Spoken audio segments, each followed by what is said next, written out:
Welcome everybody to a brand new Blu-ray and DVD out and about video today, and this week sees the release of the much anticipated, highly dare I say, second part of Batman The Long Halloween Part 2, hitting store shelves, along with the horror comedy sequel The House Next Door Meet the Blacks 2. Paramount Pictures is releasing a 8-movie Friday the 13th collection, yet another one out in the market, and Warner Archives is releasing a Blu-ray edition of the 1986 John Cusack comedy One Crazy Summer, plus much more. So let's go see the deals, exclusives, and we are at our first location, Walmart. So let's go in and see what they got. All right, everybody, we are in at Walmart, and hey, look what they have just a week late. They have Luca, the 4K Blu-ray digital, the Blu-ray DVD digital, and the DVD only. I told you guys a week later, and they would definitely have it. Jeez, wait a minute, that banner was out last week, and this was empty. Well, at least they finally have the stock in with the goddamn banner. Finally they do, man. Again, a really solid Disney Pixar movie. Not the best, not the worst, not even middle ground. I'll say pretty solid movie overall. I really like the themes, I like the characters, the animation is gorgeous. It's just not the best that Pixar's done. It recycles certain elements from other Pixar movies, but overall, I thought it definitely did the trick, man. I thought it definitely did. Not bad at all. That one was pretty solid. They do have that. They also have the DVD digital of Those Who Wish Me Dead. Well, they have that. They don't have the Blu-ray, but at least they got the DVD, man. And again, decent Angelina Jolie, middle ground Jolie. Okay action, okay drama. Not the best on either end that she's ever done, but not too bad either. And Angelina Jolie is gorgeous in the movie, so, you know, and she kicks ass, so there is that. So, you know, take it or leave it. You still get to see her whoop some ass. Not half bad. You got that. I mean, they still have a ton of Mortal Kombat here. I mean, I don't think they're really going to sell out of Mortal Kombat anytime soon. Just being honest, they have that. They have still a decent amount of Quiet Place Part 2, but they still have no Spiral whatsoever. They have no Spiral, man. This is like, what, like the 4th week that they have no Spiral? I mean, at this point, guys, why even bother bringing that out? I mean, it makes no sense. I mean, I wouldn't even put it out at this point because I just don't even think it's really going to sell. I mean, you've missed out on sales big time at this point. There's just no reason to. And speaking of sales, there is no Batman The Long Halloween Part 2. There is no Meet the Blacks 2 or any of the new releases for that matter. I mean, yeah, none of those at all. New release week at Walmart, well, you wouldn't really think it was, considering what you see here. I mean, they do have Batman The Long Halloween Part 1. They do have that. Great goddamn animated DC movie, really awesome. But you kind of want Part 2. And where is it as far as Walmart is concerned? Probably in the back. God knows when we're going to see it. Hey, maybe next week. Kind of like with Luca. Almost betting it, guys. Almost betting it indeed. This is Walmart. What else do you expect? Alright. I guess that does it. Let's head out. So this is kind of interesting, guys.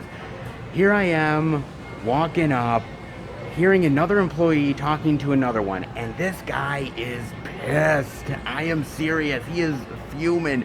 He's talking to that other employee like, why don't they have Batman The Long Halloween Part 2 out here? I really want it. I don't understand why they don't have the damn thing out here. And I'm like, bro, I totally feel what you're saying, man. I have the exact same reaction. Why don't they have the damn thing out here? I mean, it would sell.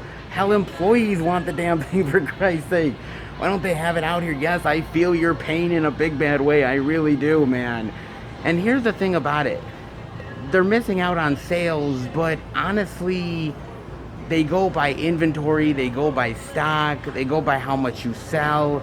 if you're not putting the product out here and it's not selling and it doesn't have a chance to sell, then they're just going to say, well, this store doesn't carry a lot of physical media and doesn't really sell all that much, so we don't really need to put it out. That's not a good narrative to have, and it's the wrong narrative because you're not even putting the product out. That's the problem, man. I mean, I like this Walmart. It's a nice little area. The employees are kind of nice, but again, put the physical media out, man. I mean, it's not the most big name title of all time that's going to be released, but it's still something that's really sought after. People are going to want it, and if they don't go here to get it, well, they're going to go somewhere else, so you are missing out on sales. I mean, it's not like a Disney title, but then again, they didn't even have Luca last week. They finally have it this week, a week later.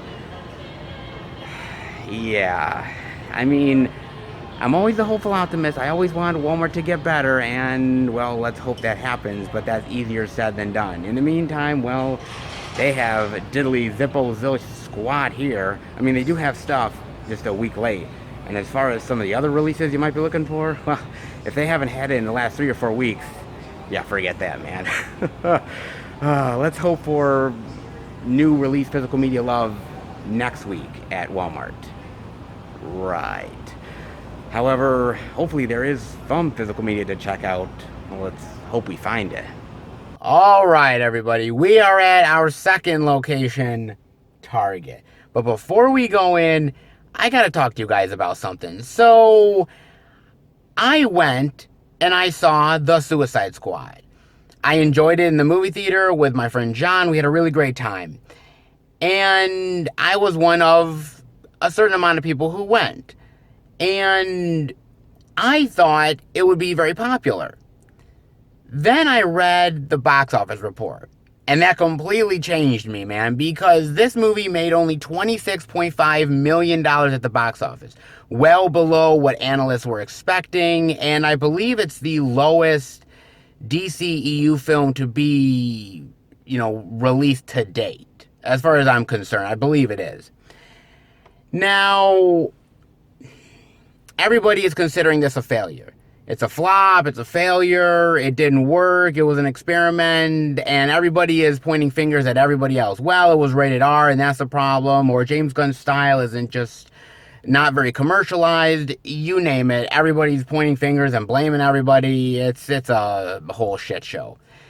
However, I think we have to redefine the way we think of success, because we are slowly becoming a post-pandemic world. And the rules of the pre-pandemic lifestyle are not applying anymore.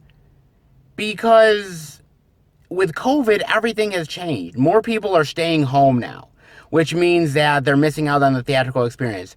Other people are deciding to stream, which, by the way, we never actually got the official numbers from HBO Max of how many people actually watch the Suicide Squad at home. We still haven't gotten those numbers. Those could be high. You just don't know. And I think we should also be including physical media in that discussion as well, because there's a lot of people who don't have these streaming services, don't want to go to the movie theater, and they wait until it hits on Blu-ray, DVD, or 4K to then find the title. We have to start including physical media there as well. Look, a movie's success, a movie doesn't live and die on the box office alone. We all know that. There is literally amazing films out there that are considered classics that literally bombed at the box office. They were just complete failures. But that doesn't matter, because history writes a different narrative. So over the course of the next maybe 10, 20 years, the narrative will be changed. Maybe. Until now, that's all we have, is the fact that this is a failure, and basically everybody's pointing fingers at each other and blaming one another, and it's just a complete shit show. It really honestly is, man.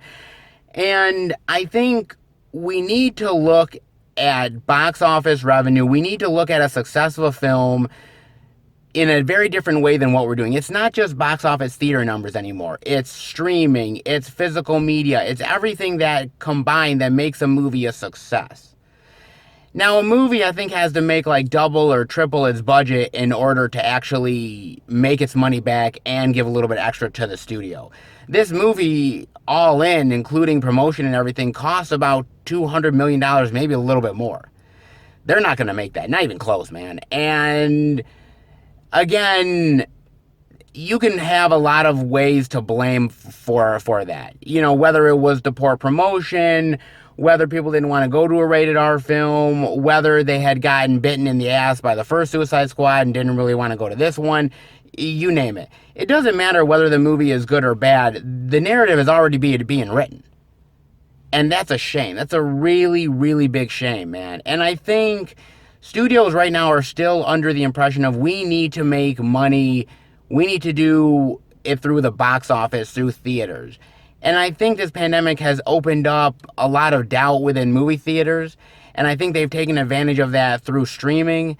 But you cannot just depend on the box office for your revenue anymore. COVID has opened that up. And now that the genie has opened the bottle with streaming and other means, there's no way to put that back. And so expecting everything just to come from the box office when we haven't officially even gotten out of the whole pandemic yet, that's asking a lot, man. And certain movies are going to be able to shine, like Godzilla v. Kong. And other movies like this are just going to fail at the box office. Doesn't mean it's a bad movie. Doesn't mean that it's a terrible film. It just means that maybe people weren't willing to go to movie theater for this. And that doesn't mean that it's a failure. It just means that maybe people are willing to wait on it. Unfortunately, we stress so much on money nowadays and the success of it through that. And I think we just need to rethink the way we're shaping the narrative. Unfortunately, that's easier said than done because these studios and companies are about money, and rightfully so. Everybody's got to make a buck, but just relying on the box office alone, especially when we're not even through this pandemic yet and people don't want to really go to the movie theaters, you're asking a lot, especially from a rated R movie that is technically sequel reboot to a really shitty DC film. So what do you expect, man? I think the expectations were over high for this, and it was bound to fail, and it's a real shame because it's movies like this that should be propped up, but since the narrative's already being written, it's hard to get past that, at least for now. Years from now, that may change. Right now, very different story. I wonder what you guys think of this. Should we rethink the whole thing of box office and money and how we approach success? Or should we stick to the old ways? I'm up for trying new things, but definitely let me know what you guys think. In the meantime, well, there is physical media this week. Walmart didn't really have it. But, hey, we have been surprised at Target before, so how about we go in and see what they have to offer? All right, everybody, we are in at Target, and they have new release love this week. Actually, they have quite a bit of new release love this week. Oh, yeah, Target surprises yet again, baby. That is for damn sure. And I'm loving every minute of it. Absolutely. Let's dive in, shall we? With the first title that I'm seeing, they have the Blu-ray digital of Batman: The Long Halloween Part 2 for $19.99. Yes, indeed. The highly anticipated Part 2 is finally here. And look at that artwork. That is killer. I love that artwork, man. That is amazing artwork. Oh, dude, some of like the DC animated artwork is really cool, man.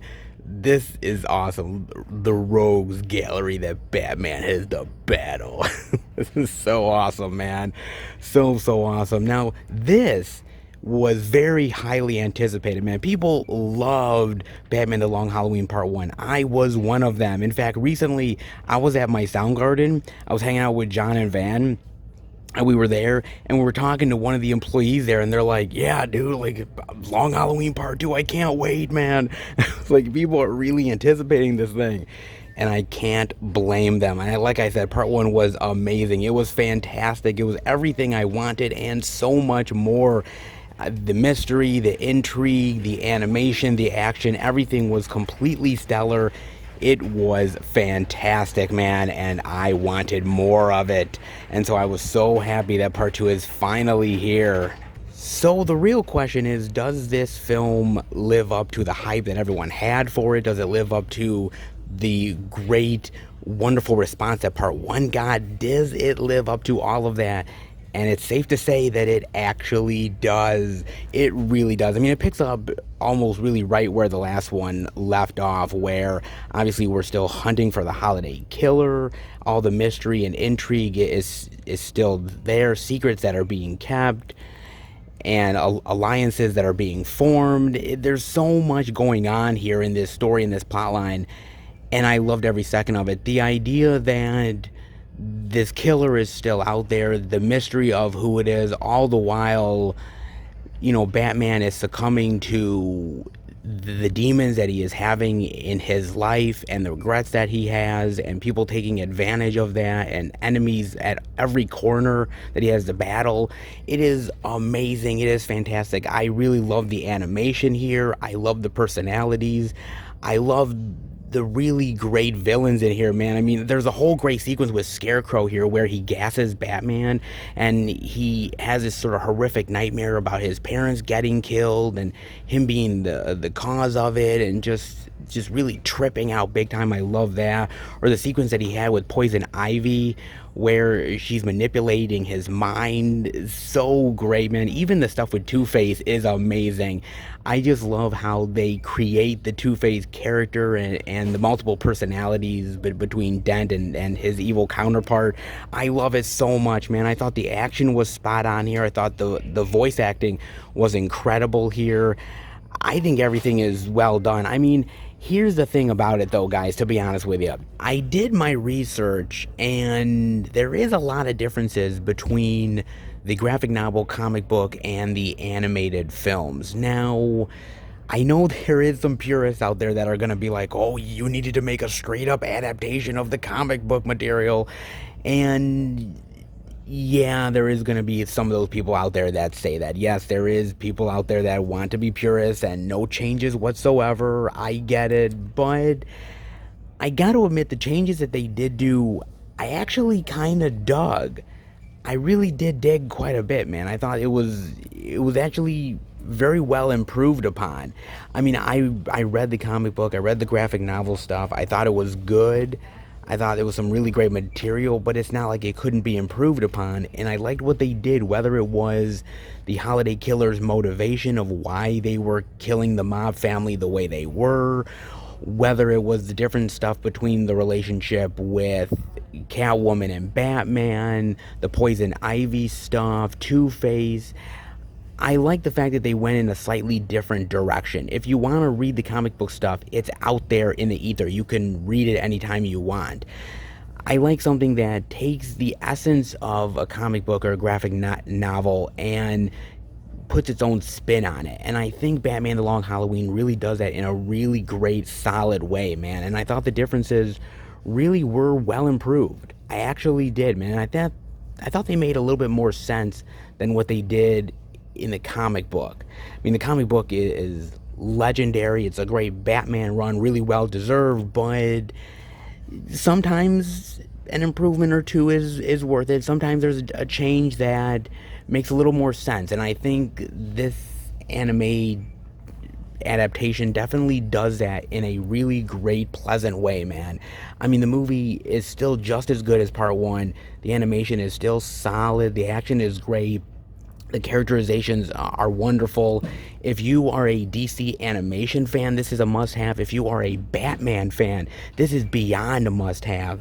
These two, part 1 and part 2 included, are some of the best Batman tales put into animation, and I gotta tell ya, there was a lot of hype after me watching part 1, and I was really highly anticipated. I didn't quite know how part 2 was gonna match up, but man, it delivered, and it delivered in a big, bad way. Then I'm seeing they have the DVD of Finding You for $14.99. Very nice. Now, I got a chance to watch this on Amazon Prime, and at first I was not really wanting to watch this thing. Now, I am a romance fan. I do like romance movies. I'm an old school romance movie fan, to be fair. And I was like, oh, another schmaltzy new age romance movie that's gonna be for the teeny bop crowd. And I'm like, oh God, give me a break. And so I was not really wanting to dive into it, but I said, sure, why not? I'll give it a chance, man. I mean, basically, it's about this girl who has this audition for this New York conservatory, and she fails. I mean, she fails big time, man. And she ends up doing a semester abroad to kind of get her mind off of things, change of scenery, you name it. And guess what, guys? She meets a boy. Yes, of course she does. A up-and-coming famous young actor that's shooting a movie there, and they have this connection and they start to fall in love. And basically the movie is all about obviously their connection and the love they share and the complications of being together. Will they, won't they, you know, the whole deal, man. I do gotta be honest with you, I thought the movie was kind of cute and kind of pleasant and quaint, and I did kind of dig the movie. I mean, yes, there's a lot of those romance cliches in there that you see every single romance movie, you know, ad nauseum. You've seen them constantly, man. All the cliches and all the same plot twists are there. They've been there since the end of time, and they'll continue to be there, man. I mean, come on. But I gotta be honest with you, I thought the characters were well rounded. I liked the complications, and I really felt that they had a really great connection on screen. I like the funny, cute moments in there. I like the relationship drama. It's pretty good. It's not the most, you know, best romance movie you've ever seen in your life. I mean, I could name you about 10 that are way better than Finding You. But if you're looking for a nice little romance movie on a rainy day, it doesn't exactly reinvent the wheel. It does a lot of the same tropes you've seen over and over and over. But if you're looking for, you know, a fun romantic drama comedy, Finding You ain't half bad. And look what else we got this week, guys. A little Are You Afraid of the Dark Nickelodeon love? Apparently so. Curse of the Shadows. Oh, I love that artwork. That's great. The evil menace in the darkness trying to grab you. That's great. Oh my God. An all-new Midnight Society and spooky new seaside location bring fresh scares when the group's leader suddenly vanishes. Follow the clues, confront dark forces, and ultimately uncover the truth behind their town's terrifying curse. Oh, great. Oh my God, man. I am so glad that Are You Afraid of the Dark is still around, man. I remember back in the day, I was an old school Nickelodeon fan, and I would watch stuff like Are You Afraid of the Dark, and I loved it, man. I'm so glad that this is around for a new generation to explore and experience, man. You know, I've always said that there's not a lot of great horror material for the really young kids out there to really get them into the genre. I mean, when I was young, I was straight up watching things like Aliens and Texas Chainsaw Massacre and Poltergeist and shit. I mean, I was watching all that stuff, man. Maybe at an age where I shouldn't have been, but I definitely was watching it. But man, I mean, I just love this, and I love people getting into horror, and if you can get them in at a young age with great material like Are You Afraid of the Dark, why wouldn't you do that, man? I'm just so glad that they have this back, man. That is really cool, man. Anybody like myself who's an old school fan of this, I should definitely check this out, man, because I gotta tell you, I mean, I'm not a Nickelodeon fan anymore, but just as an old school nostalgia fan of Are You Afraid of the Dark, might be worth a dive back into the darkness. Ah, and a little senior lovin'? Perhaps so. Oh, with Queen Bees, a comedy about the young at heart. Ah, indeed, man, indeed. While her house undergoes repairs, a fiercely independent widow stays at the nearby retirement community and realizes just like high school. Flirting, mean girls, and maybe another chance at love. Very nice. I'm liking that, man. I'm liking that indeed. Now, I didn't get a chance to watch this or anything, but another indie title over at Target is definitely something I'm very pleased to see. Now, my mother, okay, my mother, who, God love her, man, she lives in this senior complex. It's not assisted living, it's just a regular senior complex, but she tells me about all the people living in the senior complex, man, and how they create all this drama, and they're watching all of the people come in and out, and all the juicy gossip that they find out about people. And she literally is so annoyed by that shit. Seriously, she is, man. And honestly, when you get that age and get older like that, that's all you really have. I mean, let's be real. I'm not trying to be rude or anything. Like, all you really have is just like gossip and bullshit that you just get to spew to other people day in and day out, man. I mean, honestly, what else is there?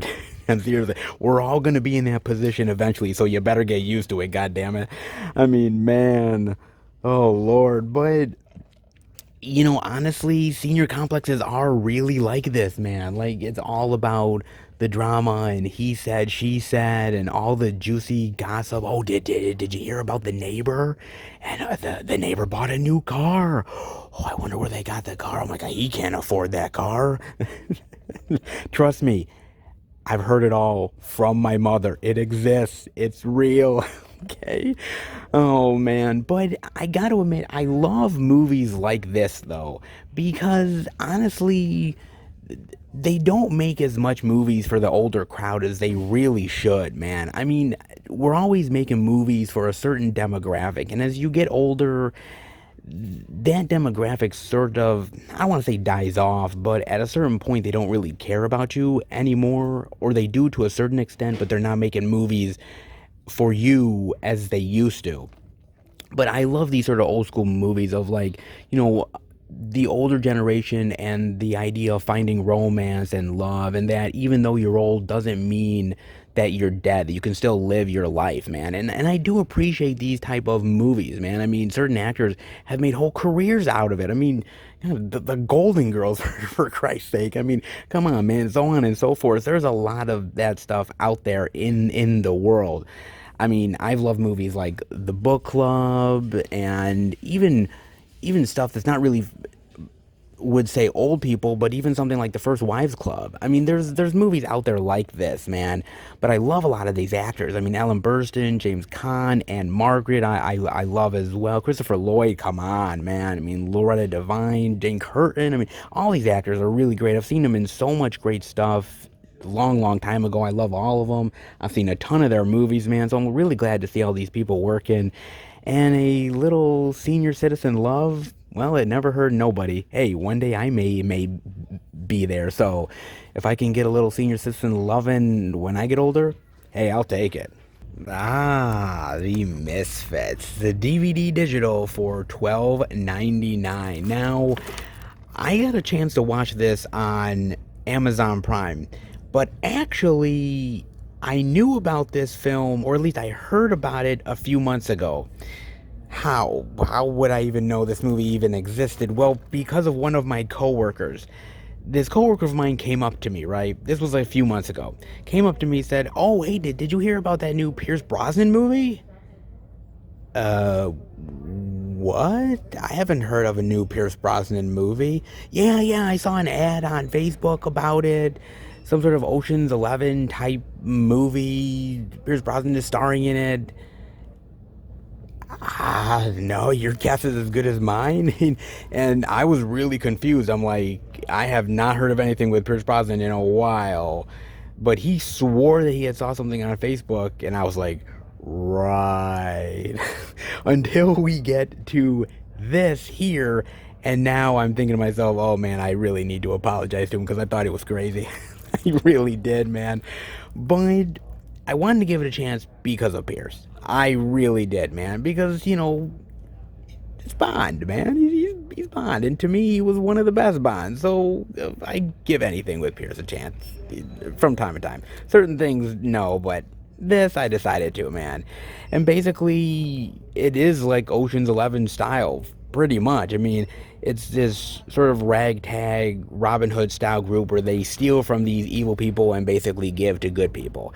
And they end up employing, or should I say not employing, but actually capturing Pierce Brosnan in order for him to help them in their scheme to steal millions worth of gold from this prison, and they need his help in order to do so. And so here we go, baby, on a misfit adventure.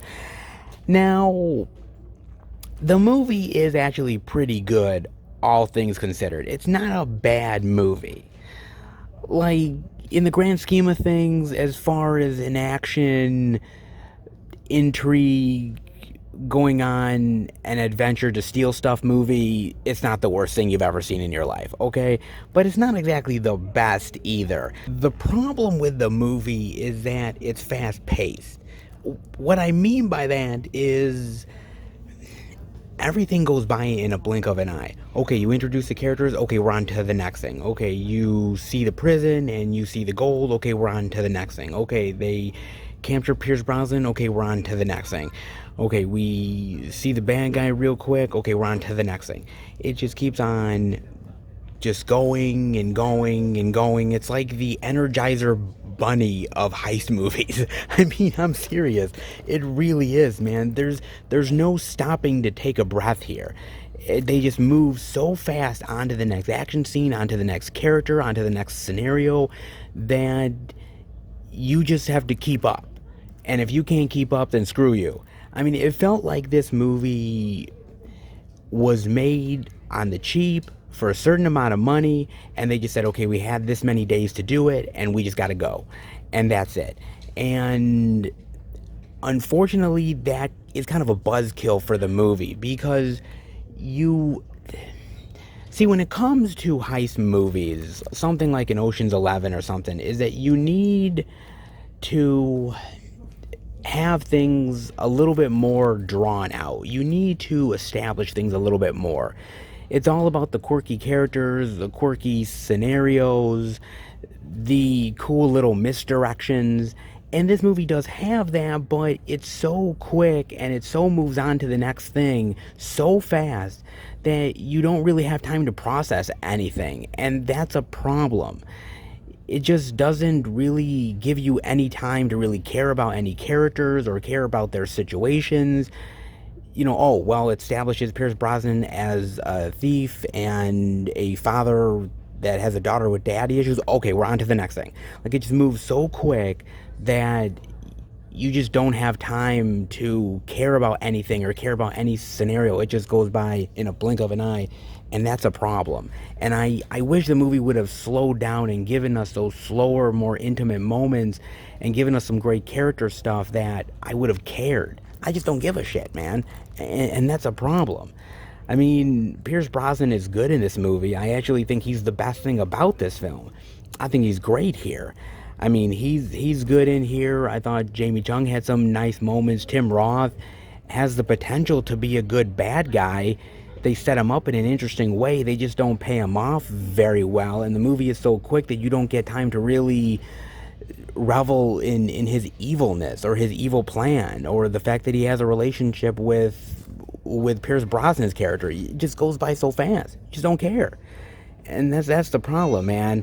I mean, on top of that, there's other issues here, like, for instance, Nick Cannon.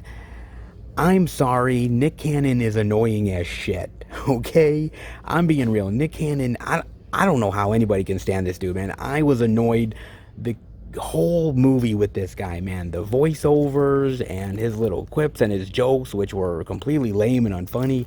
I'm like, people find this guy amusing and funny? Really? I've never found this guy funny or entertaining at all. I've seen Wild 'N Out, and I'm like, okay, that's painfully unfunny and just really lame. People find that amusing? People care about this shit? I mean, when he got with Mariah Carey, I'm like, my God, he traded up, but Mariah Carey traded way down. I'm like, what the fuck, man? I've never liked him. I just find him mainly annoying. And here, he is annoying as shit, man. I mean, damn. As good as Pierce Brosnan is in this film, Nick Cannon is equally as annoying. Yeah, that's a problem, man. I mean, the movie has potential, and it's not terrible, but it was too fast paced. You didn't get enough time to establish anything or anybody, and Nick Cannon just annoyed the shit out of me. It's not bad, but it ain't no Ocean's 11. Put it that way. Oh Lord, do I really got to talk about this fucking movie? Oh, sure, why not? The House Next Door. Meet the Blacks. 2. And why did we need another one? Oh, God. Okay, fine. Yes, I watched this on Amazon Prime. Yeah, I did. I don't know why I did it, guys. Look, I found the first Meet the Blacks extremely unfunny. Yeah, I didn't find it hilarious at all. I found it lame. I found it annoying. I didn't laugh once. And so I was thinking to myself, okay, well, that was an interesting experiment. We're never going to get any more of the House Next Door, Meet the Blacks. We're bullshit. We're never going to get it.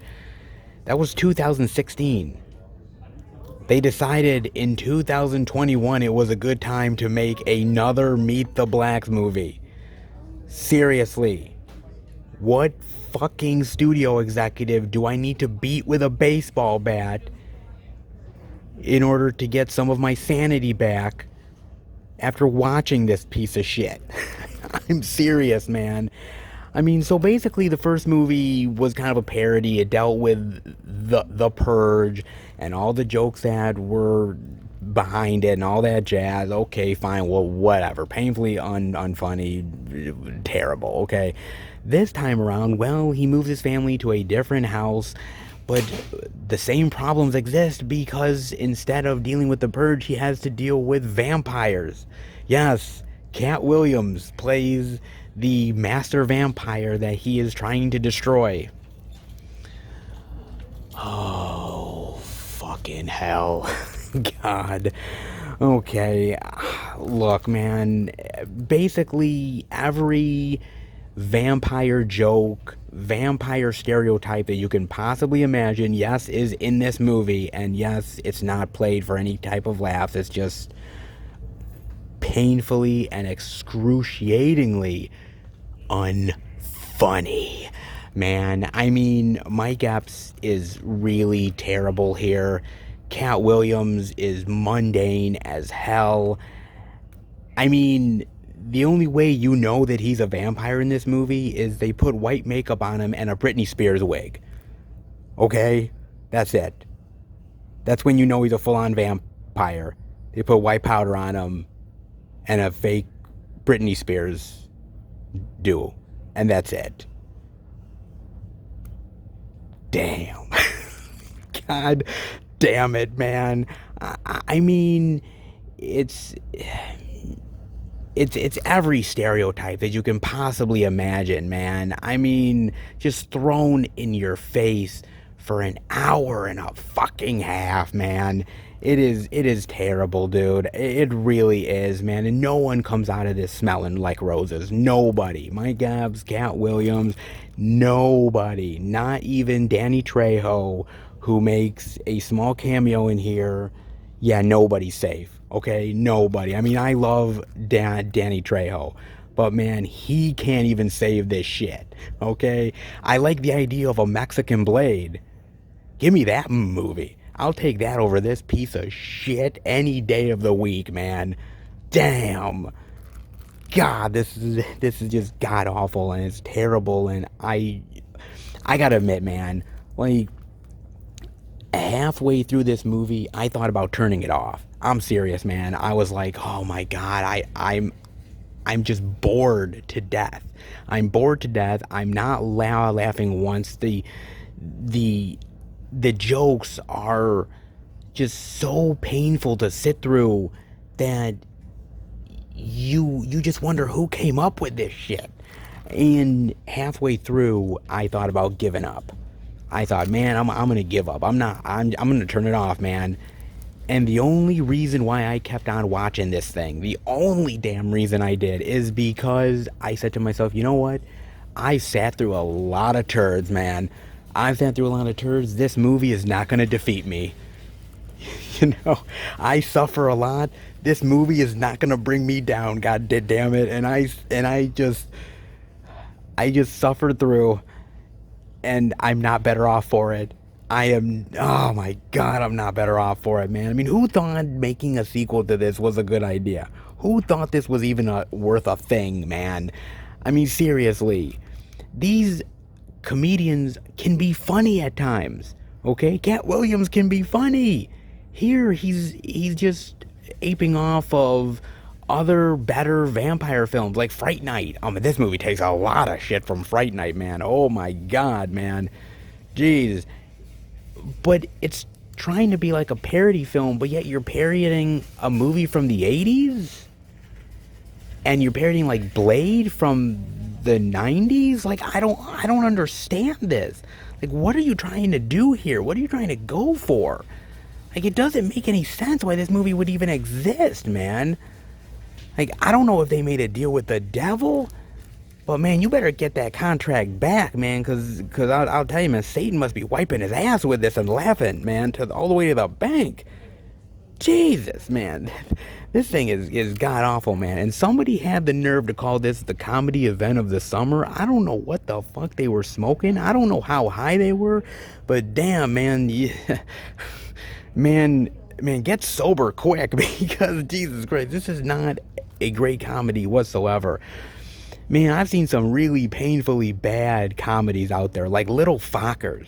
Man, I sat in the movie theater and I suffered watching that shit, man. And I gotta tell you, there's moments in Little Fockers that are way better than this movie, man. And I thought I'd never say that. This movie is terrible, man. The House Next Door, Meet the Blacks 2, this movie should never exist, man. If I was a millionaire, I'd buy every single copy of this motherfucking movie. I'd buy every single goddamn copy, and I would rip it to shreds so that the world would never have to see this fucking movie. I swear to God, it is that unfunny. It is that lame. It is such a limp dick of a film. It's a movie that tries to be funny, but can't pull off a single goddamn joke. And you have comedians that can do it. But this movie proves that you can make anybody unfunny, damn it. Man, I hated this movie to save my life, man. And I swear to God, man, I would like to wipe my ass with every copy of this movie. The problem is, my shit is too good for this movie. It's too good for it. Man, I hated this movie. This movie is shit. I recommend nobody ever watches this, man. Don't even think this movie exists. I mean, there is some really bad parody movies out there. Really bad ones. Man, I will take Vampires Suck over this movie. Whew. You know, I better get into heaven for watching movies like this shit, because, man, I fucking deserve it, bro. Jesus. This... Whoa. Put it this way, man. I would have punched my TV, but I didn't want to pay for another one. And I paid too much for that goddamn thing. Oh, fuck. This movie. This movie makes me angry, man. House Next Door. Try more like the bullshit next door. Whew, that is terrible. Just saying, guys. I'm just speaking the truth. Sometimes the truth hurts. But it needs to be said. That's for damn sure, man.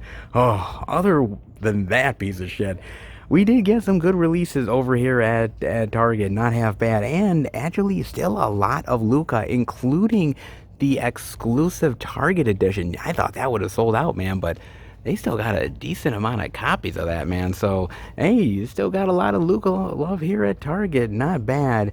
And some decent releases to boot. Hey, I'll take it. Let's head out.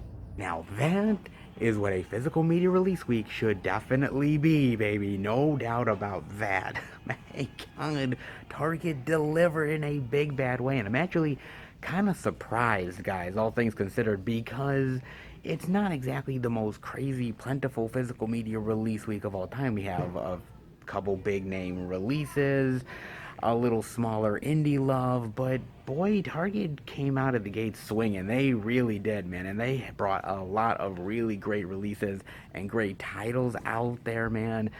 I gotta tell you, Target has been stepping up their game as of late. I mean, you've got to admit that. They really have. And this week just kind of proves it, man. Boy, when Walmart seems like it's a dead end, boy, you come to Target and you can definitely find some physical media goodies, at least as of late. Surprise, surprise, man. They have been definitely pulling out all the stops. And I'm a happy man. That's for damn sure. I mean, they got that. Hell, guys, they even got a couple other things. They have the regular Blu-ray digital of the original Friday the 13th, which is really cool. They've got that. Hell, they also have, oh yes, wait for this one, guys. They also have the Steely for Transformers the movie, baby. Look at this. I thought we'd only see this over at Best Buy. No, they also have it at Target for $23.99. Not bad, man. Hell, they surprised me with a little Transformers Steelbook love. That is pretty damn cool, man. So, I gotta admit, if you come in at your Target, you might be surprised. You might find some physical media gold. It is possible. And like 6 months ago, I'd be surprised if I even said anything like that. But I guess that's why we do the out and abouts. You never quite know what you're gonna find, even at a Target. Hey, beats the living hell out of me, but I'll take it, man. You know what I'm saying? I hope you will too. This was quite the surprise, but a pleasant one indeed. How about we head to the next location for more physical media love? Hold up. Hold up just a second there. Now, look, we were on the hunt for some movies. Found some pretty good stuff so far. However, I wanted to make one stop along the way. I really did, man. I mean, somebody said they may have sent me some stuff, and you know me, I'm like a kid at Hanukkah. I kind of got to check it out. So, yes, we are none other than what is quickly becoming one of my favorite places to go, and that is none other than the post office, baby. Oh, yes, the good old post office for more subscriber mail. Goodness, I love getting packages from you guys. This is absolutely amazing. It is awesome. You guys send me some incredible things, and I heard I got some more packages in the mail. Well, you know I've got to check it out. Let's head in and see what I got. The P.O. Box has been opened, and did I get any physical media love from you guys out there? Well, I actually got just a little bit, just one package from Amazon, but I cannot wait to check this out. I mean, come on, any great physical media love that I get from you guys is always worth it. Doesn't matter whether it's one package or many of them. Whatever you guys send me is always appreciated. So I cannot wait to dive into this package. How about we head to the car, check out what I got. All right, back, baby, from the post office with a little subscriber mail goodness.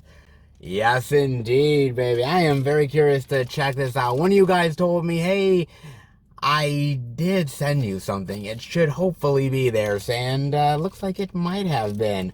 Let's open this up, shall we? Oh, yeah, let's open this. What do we got here? Oh, little note. Hey, film fan, I wanted to send you a little something. Enjoy your gift from Ryan. Ah, Ryan, thank you very much, Ryan. I really appreciate it, man. Let's see what we got here. And that... Oh, I have heard of this one, but I never actually saw it. And that is none other than P2, A New Level of Terror. Oh, look at this. What a great cover, man. Oh, what? It's Christmas Eve.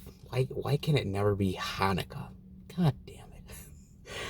The last employee to leave her office, ambitious corporate climber Angela. Rachel Nichols. Okay. Rachel Nichols.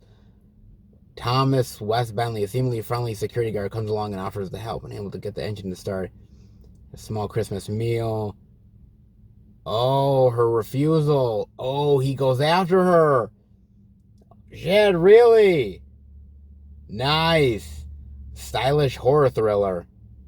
Nice. This looks pretty cool. Not bad. I'm digging this. I do like a really cool little horror thriller goodness. I really do, man. I've heard this is good, actually. I've heard people talk about P2 over the years.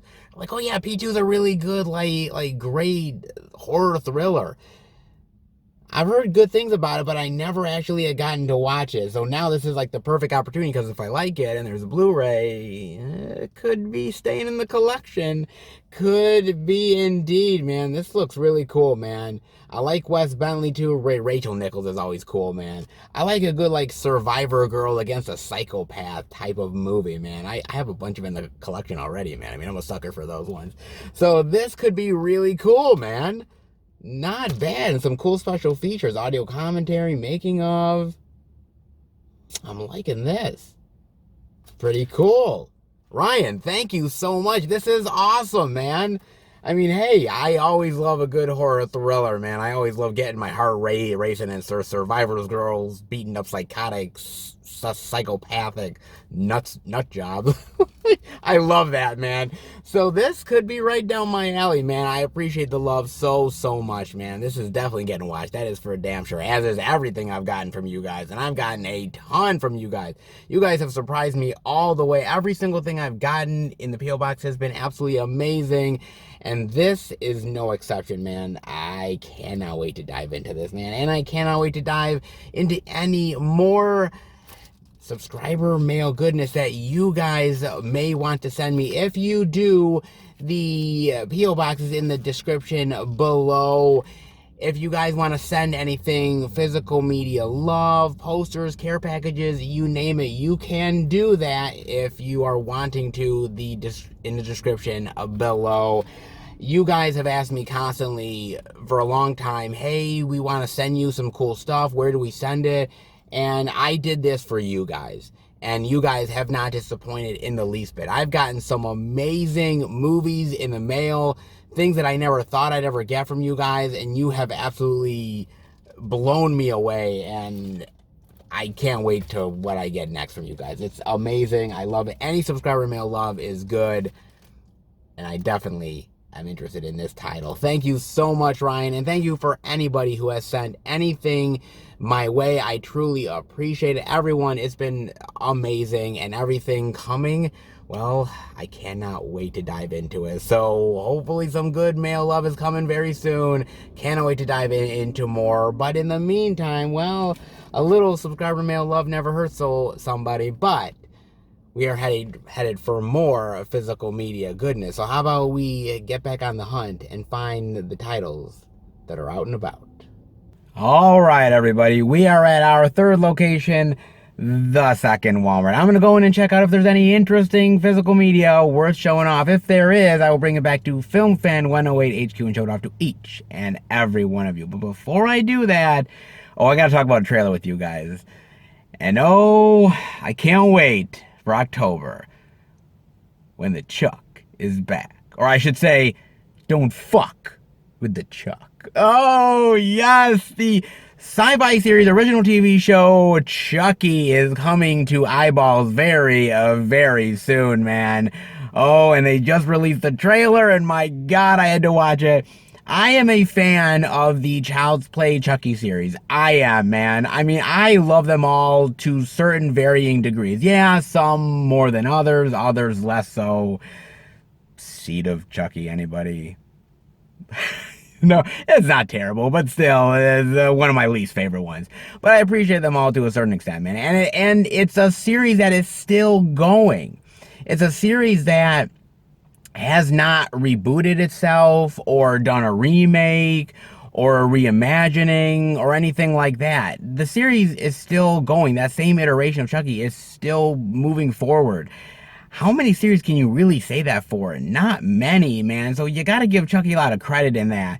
And I love the idea that the Chucky doll is at this, sort of yard sale. How the hell it got there is a whole nother deal. But this kid picks it up, and he's sort of like a teenage kid. Seems to be kind of, one of those kids that isn't exactly the popular kid. Somebody that gets picked on a lot. Grabs the Chucky doll and brings the Chucky doll into his life, and Chucky starts to do some very nasty and not good things, man. He says he's a good guy doll, but boy, he's so not proven that.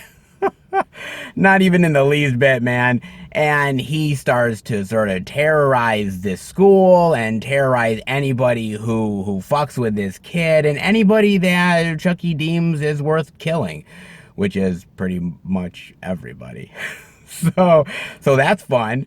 And it just looks like a very fun and interesting way to continue the Chucky franchise. I mean, I love certain things in this trailer, man. Like he's talking to this one kid, and the kid is like, "Well, my mommy says that real killing is bad," and Chucky's like, "Well, your mom's full of shit." And I'm like, oh, Jesus.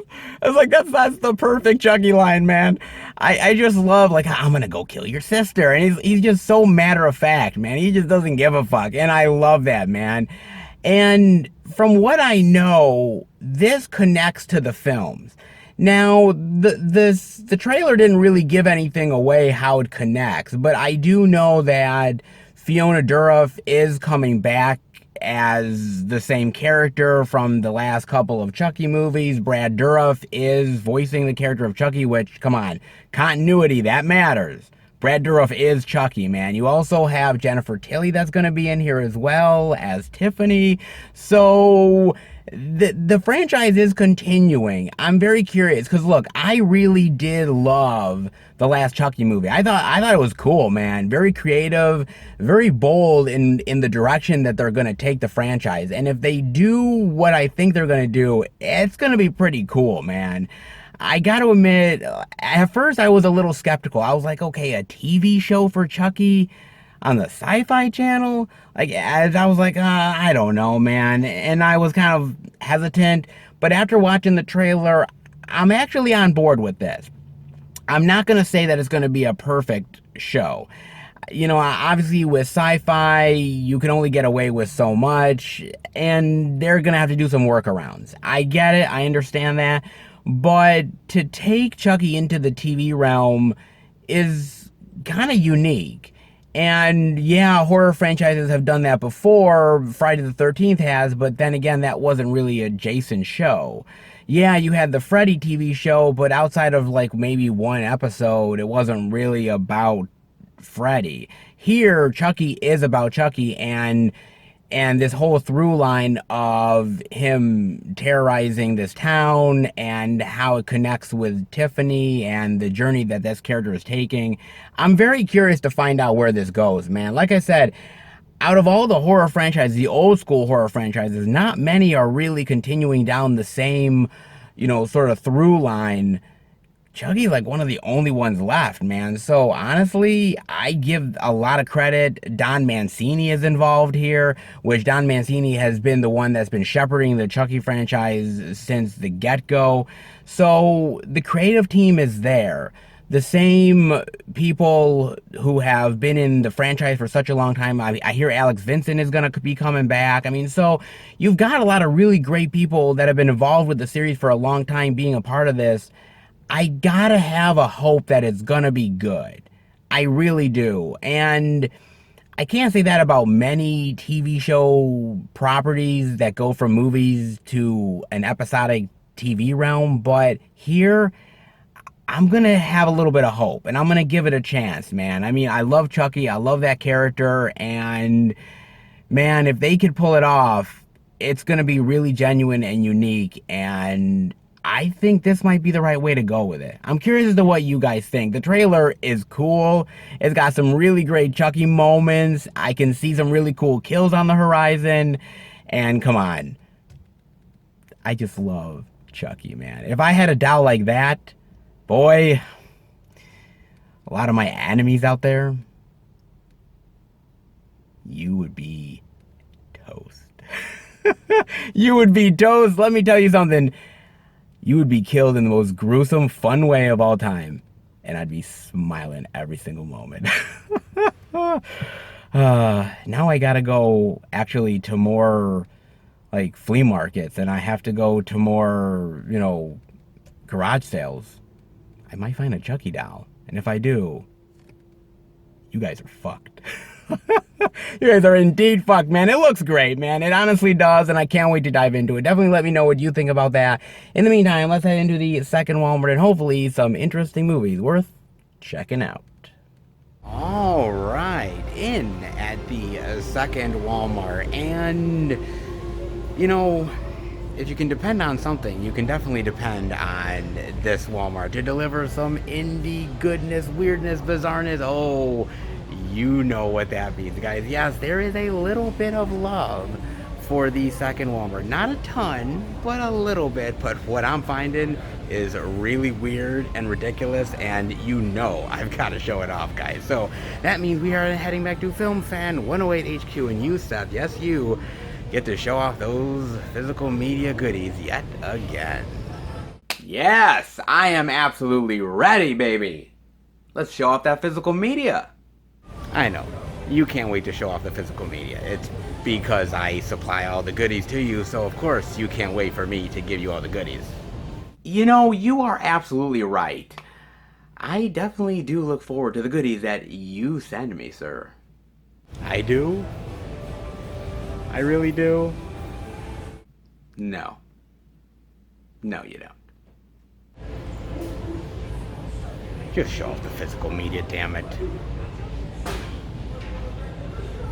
Okay, I get it. You're gonna lay the hammer down on me. Sure, fine, whatever. He pretends to be tough. He's a big wussy. Indeed he is, guys. But he loves physical media, so I kind of keep him around, you know. So whatever, you know. Hey, a fellow movie collector, I can't really get rid of him. To be fair, there's so few of us left in that world. I gotta just keep him around for shits and giggles. Indeed I do, man. But speaking of Walmart indie love, yes, we do have a little bit. And let's be real, it's been a little bit off and a little bit on. At the first Walmart, well, what do you expect, guys? It was a shit show. Okay? Pretty damn bad. However, Target, damn, that turned it around in a big bad way. That was really cool with all the physical media love they had. So, not much to a hell of a lot to a little bit. Hey, I'll take it. Let's be real, man. Sometimes our physical media ventures, we don't find a hell of a lot, man. So, it doesn't matter whether we see a little bit or a lot. It is physical media. And let's be real, it deserves all the love and attention that it can get. We're living in a sea of digital, ladies and gentlemen. Digital is taking over in a big bad way. People are getting rid of their collections.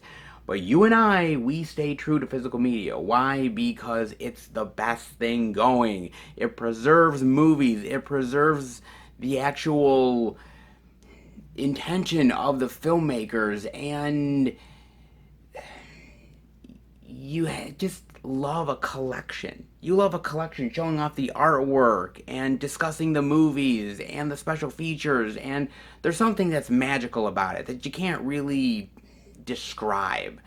And it's something that I deeply, deeply love and deeply care about, and I know you guys care about it. And sometimes these out and about adventures, sometimes they don't produce a hell of a lot, but when you see it, you gotta appreciate it. And physical media deserves all the appreciation that we can give it, guys. And hey, when it comes to Walmart indie weirdness, there might not be much at times, but what we do find, oh, it definitely deserves the attention. Ah, yes, all that Walmart indie gold. A little bit definitely goes a long way, and with this small stack, it's definitely got some mileage. Dare I say, it definitely does. Let's dive in, shall we? With the first title being Pooling to Paradise. Really? Life's a trip. Let's see who we got in here. Taryn Manning, Will Walker, Jonathan Lipnicki. Dude, that's... Whoa, that is Jonathan Lipnicki. Holy shit. Damn. I didn't even realize he was still acting. Okay. Man, that's a blast from the past. Jonathan Lipnicki, man. Oh my god. Okay. Interesting. What is this about? Los Angeles mommy blogger Jenny is on her way to a conference in Las Vegas when she accidentally selects to pull her ride to the airport. When the driver picks up unemployed actress Cara and suicidal Hollywood agent Sean, everyone's plans change and they decide to go on a road trip to Paradise, Nevada, to help Sean profess his love to the woman who recently dumped him. Oh, okay, good luck with that one, buddy.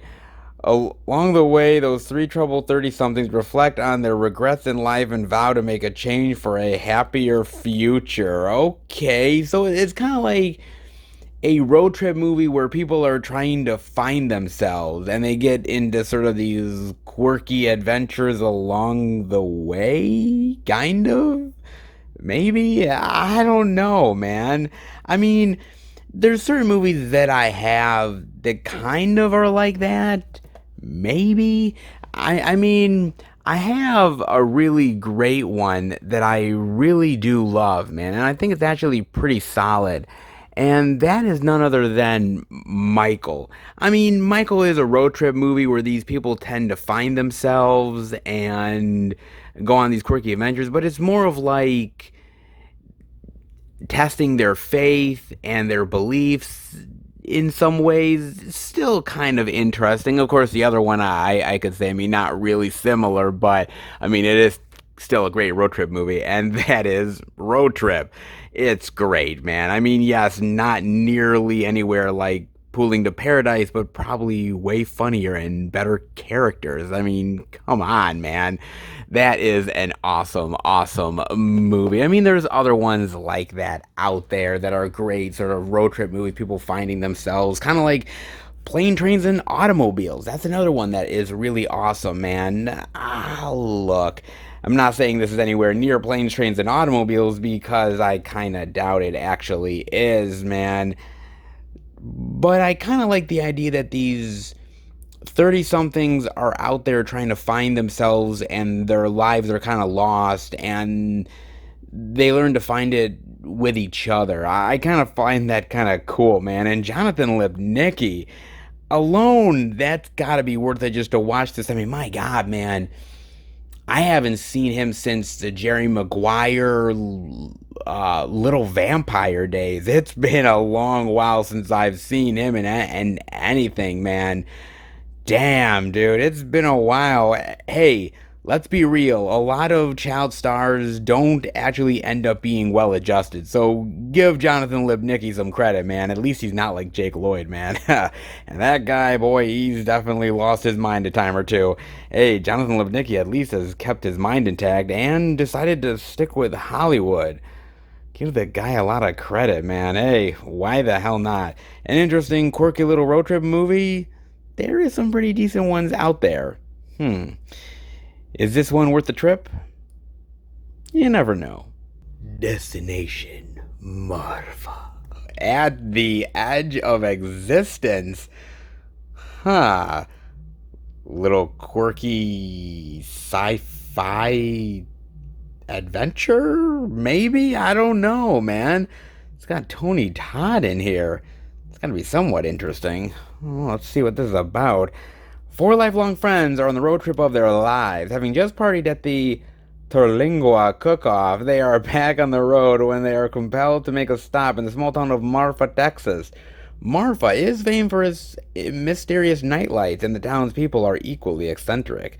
Town Mayor Henry seems to have expected their arrival and has his own plans for them. Oh, very nice. Man, I want to live in a town where the mayor is Tony Todd, man. Man, I'd love the shit out of that. I ain't gonna lie, man. Oh, dude. Okay, so it's kind of eccentric, quirky, alien, sci-fi, weird adventure comedy antics, perhaps? I don't know, man. It's kind of interesting to me.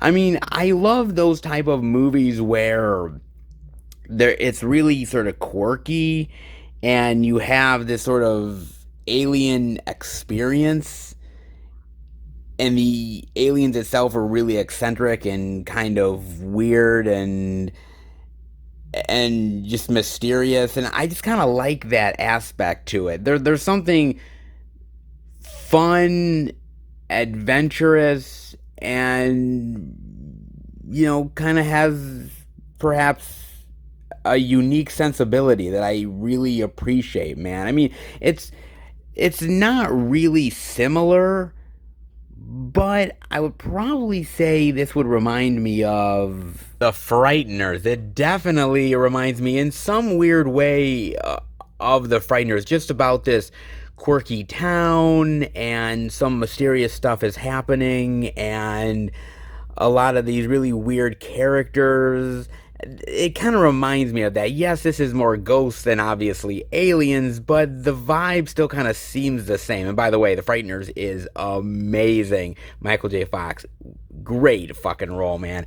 That is absolutely awesome. Indeed, it is, man. So, honestly, I like these type of movies, man, and the fact that it has Tony Todd in here, that alone kind of gets me intrigued, man. I mean, come on, the man was Candyman, for Christ's sake. Oh yeah, he has cred. There is no doubt about it, man. And Tony Todd is one hell of a nice guy. I've met him several times at conventions. He is one of the nicest dudes of all time. I wish that guy all the luck in the world. I mean, he kind of even played a version of Death in the Final Destination movies. I mean, that alone, he has the creep factor definitely intact. And if he's the town's mayor, let's just put it this way, if he tells me to do something, I better damn well do it. Man, if sightseeing was like this, I'd take more road trips. I definitely would, man. In Mount Adams. Get ready to fight for the future. Oh, very interesting. Matthew O'Donnell, huh? Wonder what this is about. Ooh, guns, weird creatures with very sharp teeth. What is going on here? Glenn and Lily are content creators who investigate unexplainable activity. Their next expedition is to Mount Adams, where locals claim to see weird red lights and strange dragon-looking creatures. A string of interviews suggests that it could be aliens, monsters, or demonic creatures straight out of the Bible, terrorizing the mountain once a year. When Glenn, Lily, and their team go camping during the fated night, they come to discover the terrifying truth about what happened on Mount Adams. Oh my god. So, is this like time travel, or is this like the Bermuda Triangle of horror? Like everything and anything comes through this mountain, man. It's like weird, crazy dragons, dinosaurs, weird aliens, demonic entities, and so much more. Is this like Area 51-ish? What is going on exactly with this? I'm actually really curious. And I love the fact that they're like YouTube content creators. Like, that's great. Like, oh man, I love YouTube and I love doing YouTube, but there's only so many things I'll fucking do for money, man. And me going against dragons and demonic entities and dinosaurs, yeah, that kind of pushes my limit, guys. I ain't gonna lie, man. Okay, like I'll do a lot for you guys, but going to this crazy weird dimensional place to try to see some cool stuff to film, yeah, I love you guys, but fuck that. Fuck that, man. No fucking way, dude. I mean, the only thing that this kind of reminds me of in a little bit of ways, with so much sort of elements combined together, would probably be, honestly, something like, I would say, Cabin in the Woods.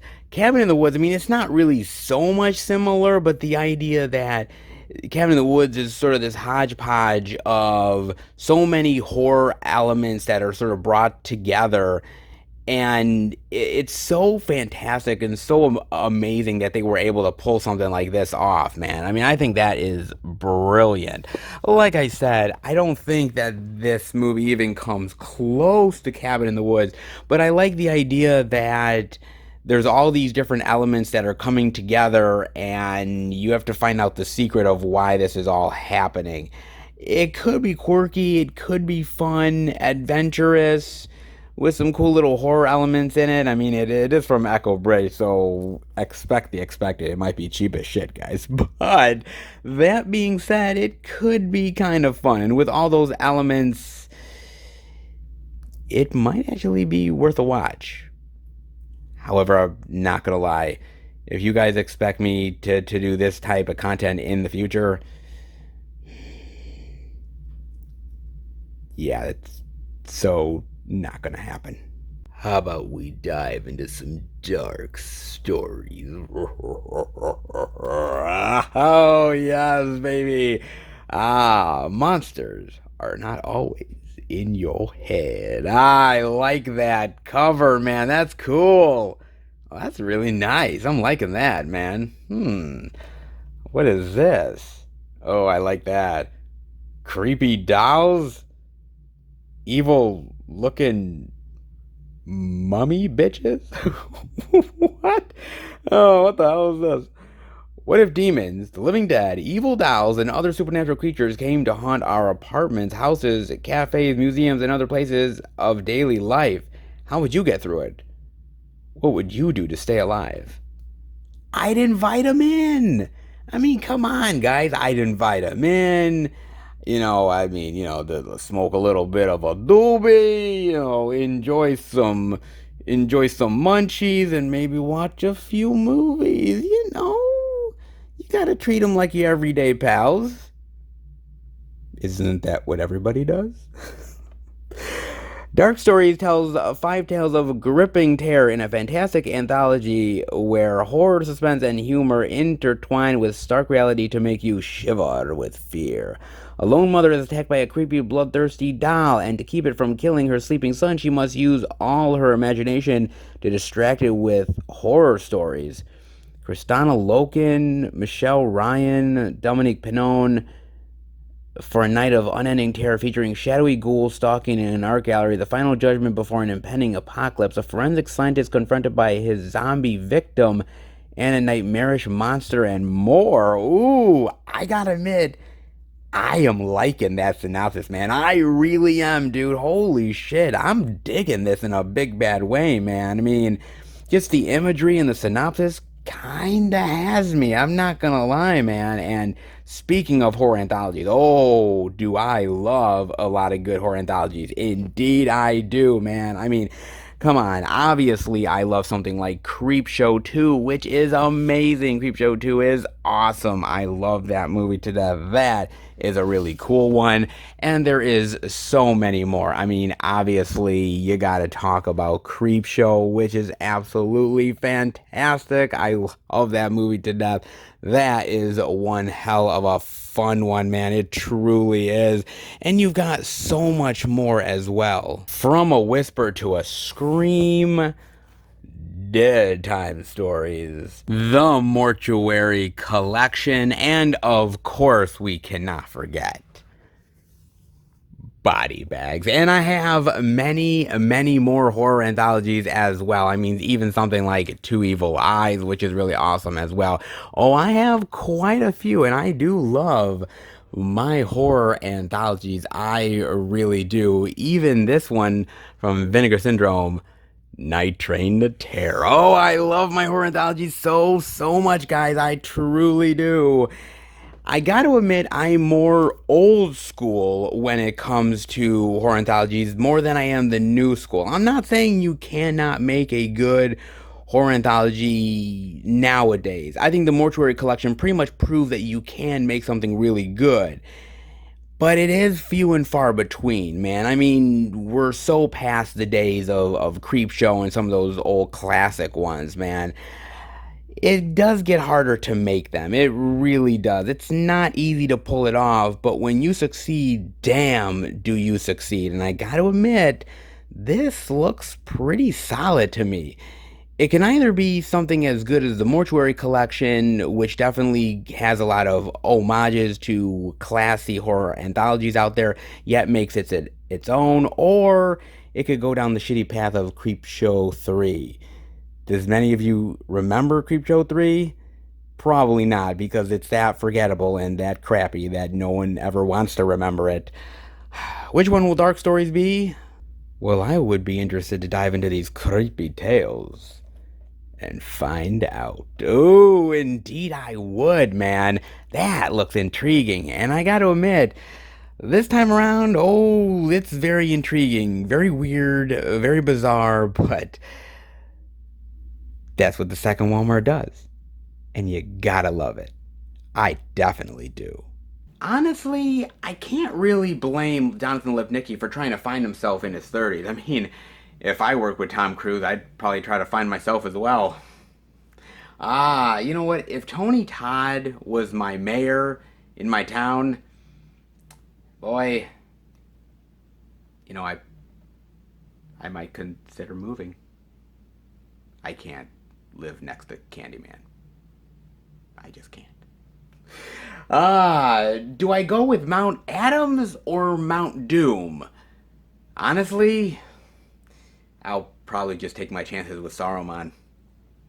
Oh, and I'm on a diet, guys. I'm on a specific diet of weird, creepy, twisted tales. And honestly, the eating's good. Oh, indeed it is, baby. Yes, it is. For all that twisted goodness, especially twisted second Walmart goodness. Not a lot, but as I said, a little goes a long way, and the weirdness was definitely on display. That is for damn sure, guys. Oh, it absolutely was. And look, let's be real, man. I mean, it is sometimes a little bit more adventurous than other weeks to try to find physical media. That's just how it happens to be nowadays, guys. One store can be really plentiful, and another store can be downright dirty to us. I've seen it both ways, guys, but that's the adventure of actually doing the out and abouts, and movie hunting is finding those gems that you weren't expecting to find. Let's be real, we've all been there. Finding something at the Walmart or Best Buy that you weren't expecting and holding in your hand and, oh my god, this movie? We've been there. It's the thrill of the hunt, and it's worth it every single time, especially when you find bizarre out there titles that you've never heard of. Something about that is always kind of magical, to explore and find stuff that you never heard of and give things a chance. We've all been there, we've all done it, and I love that every single time. And that's why I love exploring some of the weirdness that the second Walmart has, because you never quite know what you're going to find. Good, bad, ugly, indifferent, plain, weird, and ridiculous. Sometimes the out there titles are just as entertaining as some of the more high profile stuff. Maybe even more so. And I love exploring all that physical media goodness. I mean, I have to. I'm a physical media lover. I love movies, and exploring anything is always worth it. The big budget stuff, the lower cheapo titles, it doesn't matter. Physical media love is great regardless, because it's physical media. And let's be real, guys, we're in an age of digital, and anything physical definitely has to be propped up in a big bad way, and I try to do that every single time. Sometimes easier said than done, but I always try my best, man, and this time a little bit, but I'll take it. Hope you do too, guys. But we do have one more location to go to, so how about we head to that location? Hopefully more goodness to check out.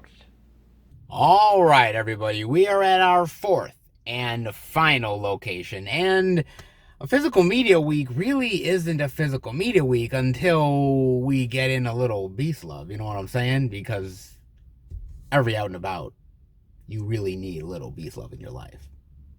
It should be a requirement. It should be mandated. Oh, it should indeed be mandated.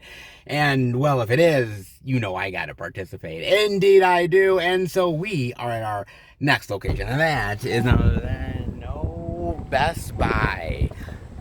The Beast. Best Buy, baby. Now, it's been a very interesting physical media week. Places where we've seen zippity-doo-dah and places where we've seen an abundance of physical media. Best Buy has been a little bit hit and miss over the months. Sometimes we've seen a lot, and sometimes we've seen not so much. This is not exactly the most crazy abundant physical media week of all time, but there's still some stuff to see. Will the Beast explore new releases, exclusive love, maybe some steelbook action? You never quite know. So how about we go inside and check it all out? All right, we are in at Best Buy under the new releases, and I'm seeing a little bit of new release love. We have Batman: The Long Halloween Part 2 for $19.99. Well, there was supposed to be a steelbook, man, for $26.99, but that thing sold out pretty damn fast, dude. Holy shit, man, that thing went fast. Dude, I'm telling you, this movie is highly anticipated by a lot of people. Hell, Part 1 is all out too, man. I'm telling you. Once people saw Part 1, they were jonesing for Part 2, and, well, we got it. Not the steelbook love, unfortunately, but, hey, it happens. They may get more in eventually. It is pretty popular, so we'll see how that one goes, guys. But at least we have a little bit of Long Halloween love to cherish. That is for damn sure, man. Now, I gotta still say how much I praise the animated movies that DC does, man. They are amazing when it comes to the animated love. By far the best, no challenge whatsoever, man. And some of the best happen to be Batman.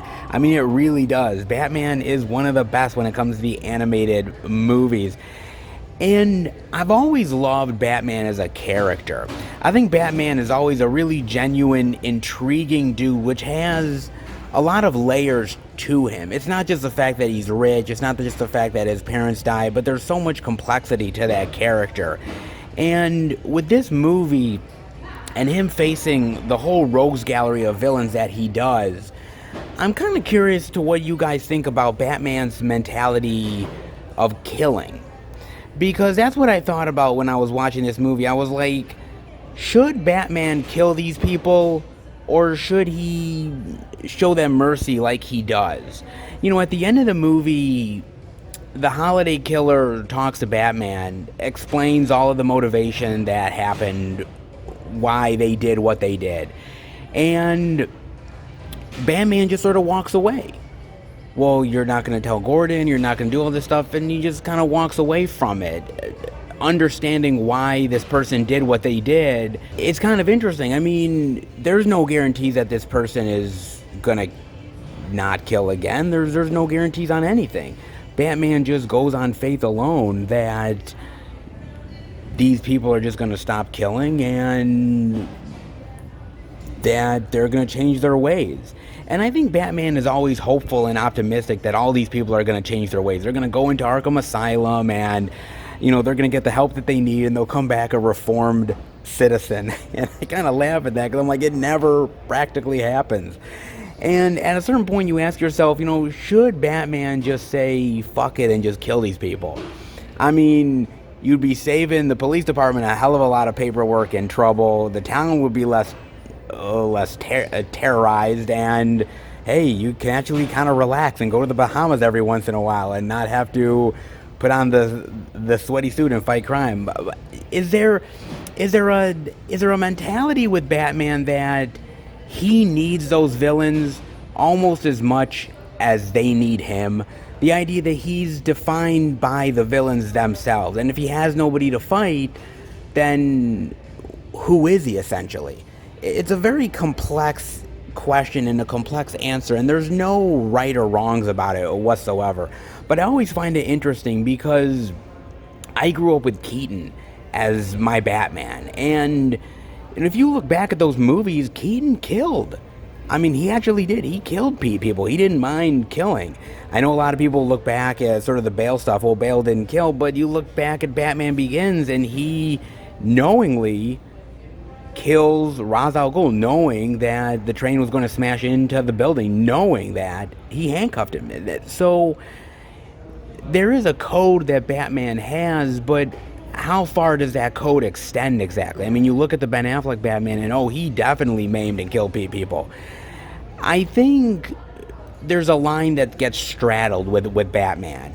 on one hand, you want him to be vengeful. On one hand, you want him to take out the trash, so to speak, and kill the people who deserve it, but you want him to keep people around like Joker and the Riddler, or Penguin, Poison Ivy, and all those people. You want him to. So the line gets a little muddy, but I think for Batman, he really does need these villains. He really does need somebody to fight, because at the end of the day, he's a lonely guy.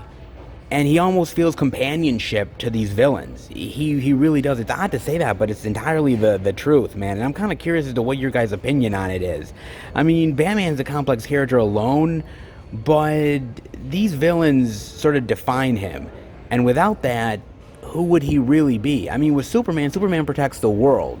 So you have disasters, and you have floods, and you have, purse snatchers, you have all these things. Superman ends up defending the whole world. Batman only has Gotham, and without that, what is he? Very curious to think about that, guys, and I kind of want to know your opinion on that. Definitely let me know, man. I mean, you do have a sneak peek at the next DC animated movie, Injustice, and from the DC Vault 2 bonus cartoons as well, and a DC Showcase short of Blue Beetle. Very nice, man. Very nice indeed, man. Look, I gotta admit, I really do love the Batman character. I love the Batman character quite a bit, man. I just love the complexity, the darkness, and just the fact that this character really is somebody who is almost a villain in himself, because he always tortures himself over and over again, going through this cycle of these villains. And you ask yourself why, but in some ways it makes him important. And the psychology of it is really fascinating to me, man. And movies like Batman: The Long Halloween Part 1 and 2 really do a great way in dissecting that. And I really do appreciate that, man. Really solid, amazing two-parter, man. And like I said, if you haven't seen Part 1, please do it. And Part 2 is absolutely amazing. It's animated movies like this that give DC a great name. Oh, God. Meet the Blacks 2. Fuck my life. God damn it. Oh, Mike Epps. I gotta tell you, man. Okay. Mike Epps can be a funny guy. He really can, man. I mean, I've liked him in a few things. I thought he was kind of funny in some of the Hangover films he was in. He's played a small role, kind of funny. The Friday sequels, okay. I mean, he's basically just a Chris Tucker substitute, and he did okay in those. I mean, I liked it well enough. He was kind of funny. I actually really liked him in the Resident Evil movies, the couple ones that he was in. Resident Evil Apocalypse and Resident Evil Extinction. I actually really like him in those movies, man. Crazy enough, out of everything I've seen of his, those are the two things that I really love him in. He has some really good breaking the ice comedic moments, which didn't actually kill the film for me. And even in Extinction, he has a couple of really great dramatic scenes, which I kind of appreciate. I'm like, okay, Mike Epps, you're killing it, brother. I'm liking this. And then the rest of the career, man. I mean, he's basically the funny comedic sidekick guy in a lot of ways. I mean, he really is, man. I mean, he can be funny when given the right material, but Meet the Blacks, man. Jesus, man. No one comes out of this looking good, man. I mean, Cat Williams does not come out of this looking good. Snoop Dogg does not come out of this looking good. Danny motherfucking Trejo does not come out of this looking good. Okay, he slays a couple of vampires. Whoop-de-doo, Basil. It doesn't really help. I mean, he's just there for a cameo or two and to kill a couple vamps, and that's it. I mean, it basically is like a parody movie, and that's what it is. It's a parody film, and that's what it is, man. And like the first Meet the Blacks was all about the Purge, right?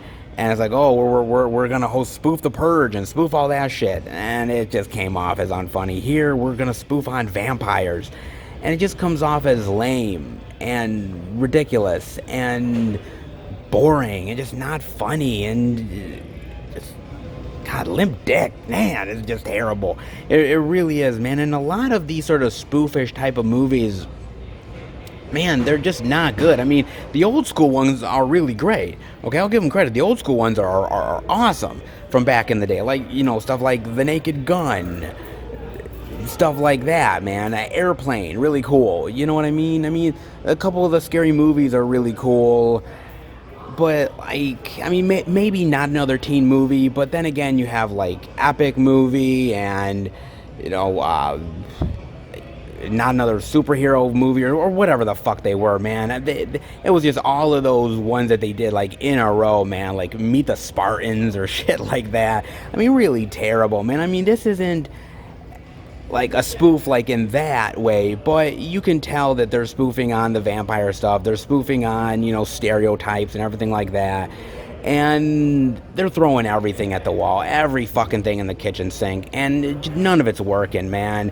And I feel bad for somebody like Mike Epps, who, like I said, can be a funny guy. He's had good funny roles and funny moments in movies, but this movie is just painfully unfunny, and it really shows that unless you are really good at taking material and turning it into gold, if you're an expert at improvising and making stuff up on the fly, there's not very few people that are able to really pull that off. And the problem with this film is it feels like they had a bare bones of an idea and they said to the actors, well, you're comedians, come up with your own shit. And that's what it felt like, man. And not many actors are really able to pull that off. Eddie Murphy is, Steve Martin, Bill Murray, Rick Moranis, and many, many, many others. Eugene Levy, Chris Rock. I mean, you name it, man. They're able to turn water into wine at times. When you think it could be painfully unfunny, they turn it around and make you fucking laugh hysterically. Mike Epps is not able to do that here. Neither is Will Williams or anybody else. It just comes off as lame and terrible. And at the end of the movie, there is a promise of a third film. And I'm like, my God, can we not do this, please? I really do not want to subject my eyeballs to a third Meet the Blacks movie. I don't want to do that, man. I mean, Jesus Christ, like, I don't know if I have it in me, man. I mean, I almost turned this fucker off. I don't know what I'd do with the third one. I think I'd tear my eyeballs out. Fuck, man. This is god-awful, dude. I mean, if you like these comedians, I understand. They've done funny stuff. This is not funny, man. And it just really is painfully obvious that they were making shit up on the fly and that these actors were doing their best to try to come up with shit, and they just had nothing, man. Damn. Whew. This, man, I've seen some painfully unfunny movies in my day. This may take the goddamn cake. Ooh, Jesus. I feel bad for everybody involved here. Nobody comes out looking good in this, especially Cat Williams with his pasty white face, man. Dude, I hope they paid you a good amount of money, because you're gonna need it, brother. Holy shit. Damn, man. I mean, for a shitty movie, you got a lot of special features, man. Commentary, a bunch of featurettes, bloopers, deleted scenes. You name it, man. Jesus Christ, dude. This thing is fucking god-awful. I don't know, man. I mean, you know what, dude? I love old school comedies from back in the day, man. I really do. And the more I see movies like Meet the Blacks, the more I'm thinking to myself, God, do I miss the old days. I just really do. Oh, dude. If I gotta suffer through more fucking movies like Meet the Blacks 2, I'm officially retiring from YouTube. I swear to fucking God, man. I don't give a fuck. God damn, man. God damn. Jesus. This is hot garbage. This is the hottest of garbage. It's a real piece of shit, man. Whew. Damn right it is, man. When Chaos Walkin' is a hell of a lot better than Meet the Blacks 2, you know there's a goddamn problem. Holy shit. A little bit of new release love here. Not a lot of Steelbook love, but hey, it happens. But at least we got to see something. One very worthy, one better left unsaid. Well, some interesting stuff so far. Let's see what else they got. And over on the backside, more physical media love, indie physical media love, man. Not half bad, man. Who'd have thought Best Buy would carry a lot of indie love, but indeed they did this time around. The first thing I'm seeing is they have the Blu-ray of American Trader, The Trial of Axis Sally, based on a true story. Now, I wanted to check this out primarily, well, first off, because I'm a big Al Pacino fan. Why wouldn't I want to watch him in anything? But also because of World War II. Now, out of all of the war movies, I love World War II war movies. It's just extremely fascinating to me, and I always find new aspects to the war that I've never heard of. There's so many different and unique stories within that war from all sides, which is just unique and interesting, and I always find it very intriguing. And this one, I thought I might have heard about this, but I don't know if I did, about Axis Sally. But it's interesting. This woman who basically is American goes over to the German side and basically is a weapon of propaganda, basically trying to get the American soldiers out of the war so that the Germans could basically sort of reign free, I suppose. And she does all this. Now, when the war actually ends and the Germans are defeated, she gets captured and brought back to America to stand trial as a traitor to the United States. And basically it's about her trial and flashbacks of her time in Germany and how she was manipulated by the Nazis. This is a very fascinating and interesting film, which I really quite enjoyed, actually. I really did, man. First of all, I thought the acting was really good. They do some interesting stuff with the war. They don't show a lot of it because they don't really have a budget for it, but what they do show is not bad. But mainly, this is a courtroom drama, and I just love the fascinating idea of putting this woman on trial as being a traitor and the complications of her life, and the fact that we just believe that all she was a puppet, and that they did nothing to her. You see, what's really interesting to me about a story like this, and what's interesting about the movie, is that it's not black and white. Back in the day, we always said, well, the Germans are evil, the Americans are good, and anybody who helps them is evil, and no questions asked. But there's a lot more to it than you might think, man. And somebody like this woman, she was treated like a piece of property. She was tortured. She was raped. She ended up basically having her life snatched away from her. People that she cared about died, and all in the name of a war that she never really wanted any part in. And she had her reasons for going over there. Maybe she should have never did it. Maybe she should have never been a weapon for propaganda, but as you find out in the film, there's a lot of gray areas. And it's fascinating to see a woman like this in her story, and how it's not so simple as she's an evil woman that was doing evil deeds. There's so much more to it, so much more that they were doing against her, and how she was basically fearing for her life every step of the way. If she didn't do what they said, if she didn't say the things that they wanted her to say, she would be dead. People she cared about would be dead. And it's a very fascinating discovery of a woman that's much more complex than just being evil for evil's sake. And I really appreciated that from the movie, man. I mean, I really did.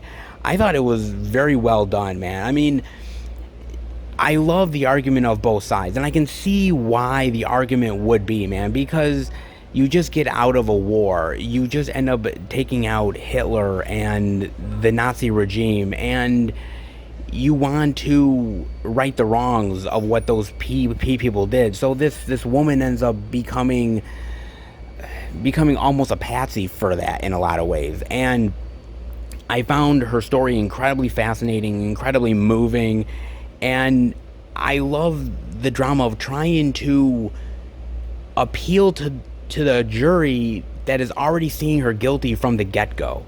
And I love that. I love a good courtroom drama, man. But when you mix it in with a World War II sort of war drama at the same time, that intrigues me. And this definitely did, man. Like I said, the acting is amazing here. Thomas Kretschmann is evil as fuck in this movie as one of the Nazi leaders. He is very evil and twisted, and you just want to see this guy die in horrible ways. You really do, man. As far as Al Pacino is concerned, oh, Al Pacino. God love Al Pacino, man. He really is, because he's not really playing a character in this movie. He's basically playing Al Pacino. It's great, man, because he's supposed to be this lawyer from like the 40s, man. And he is so not doing that, man. He is so not pulling off that shit whatsoever, dude. He really isn't, man. He's basically just playing Al Pacino in a 1940s courtroom. That's all he's doing, dude.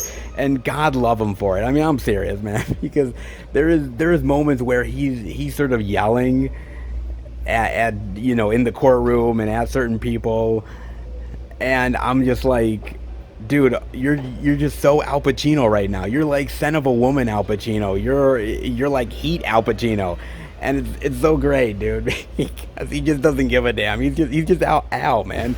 He's Al being in a World War II drama, and it's fucking awesome.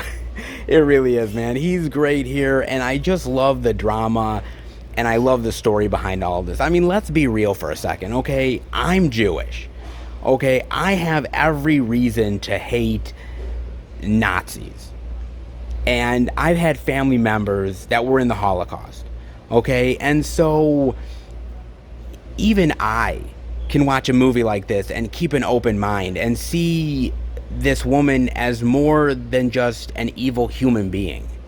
And I think that everybody has a story to tell, and I think it's fascinating that some are able to tell their stories and others get drowned in lies and mystery and propaganda and never be able to be told. And there's so many from that time period that are never able to tell their story.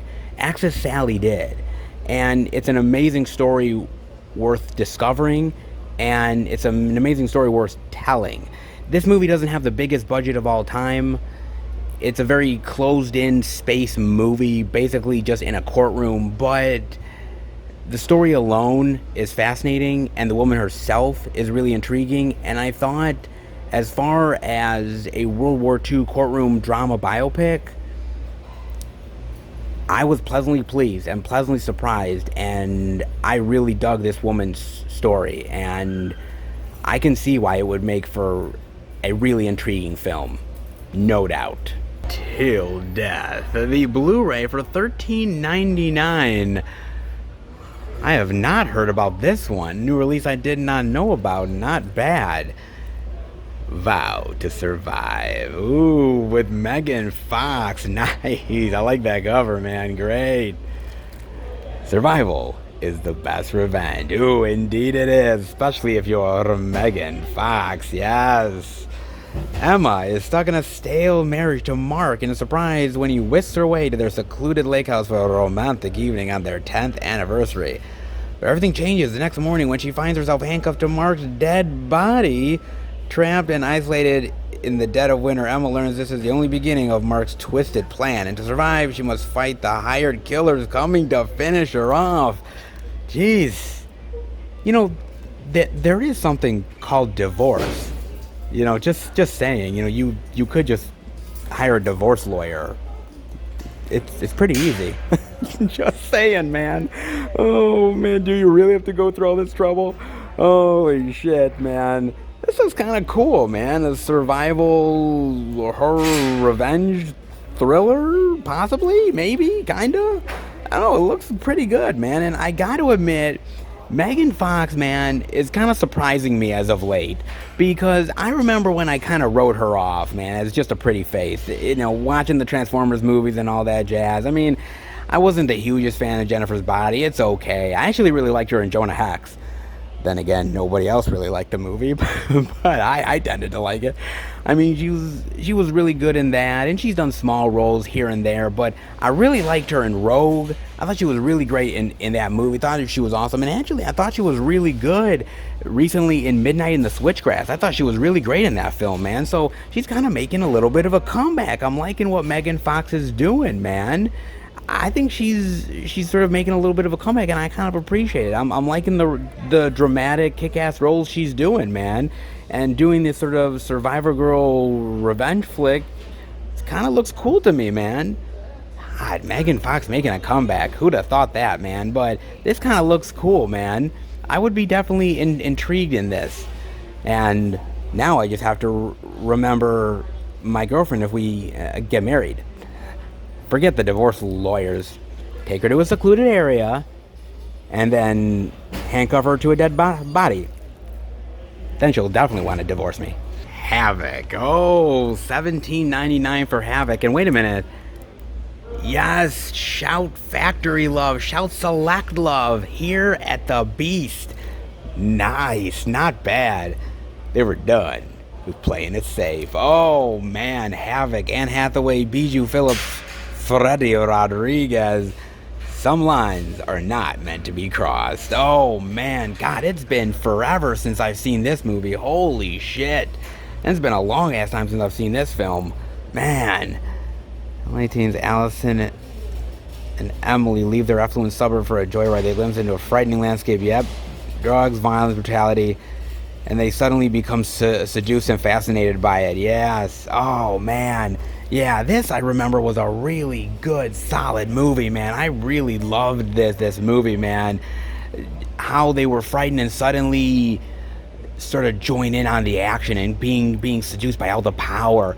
Dude, yeah. I sort of remember relating this movie a lot to like something like Alpha Dog or something at the time, man. Sort of a gritty crime drug drama. Yeah, so good, man. And Anne Hathaway is so great here, and so is Bijou Phillips. And Freddy Rodriguez is great. Can be frightening at times in this film. This is so good, man. And I knew Shout Select was putting this out, but I didn't think that we'd see it here at the Beast. Like $17.99, but that's really cool, man. A part of the Shout Select line, not bad. And if you guys have never seen Havoc and you like a good like drug crime drama, give this movie a chance, man, because it's not really one of Anne Hathaway's most well-known movies, but honestly it should be, because she's pretty damn good in it, and it's thrilling, it's dramatic, it's got some great action sequences, and come on, it's a hot Anne Hathaway with drugs. What isn't more intriguing than that? Then I'm seeing they have the Blu-ray digital of Profile for $19.99. The connection is virtual, the danger is real. Oh, some more indie goodness from the Beast. And I'm liking that cover, man. Very nice.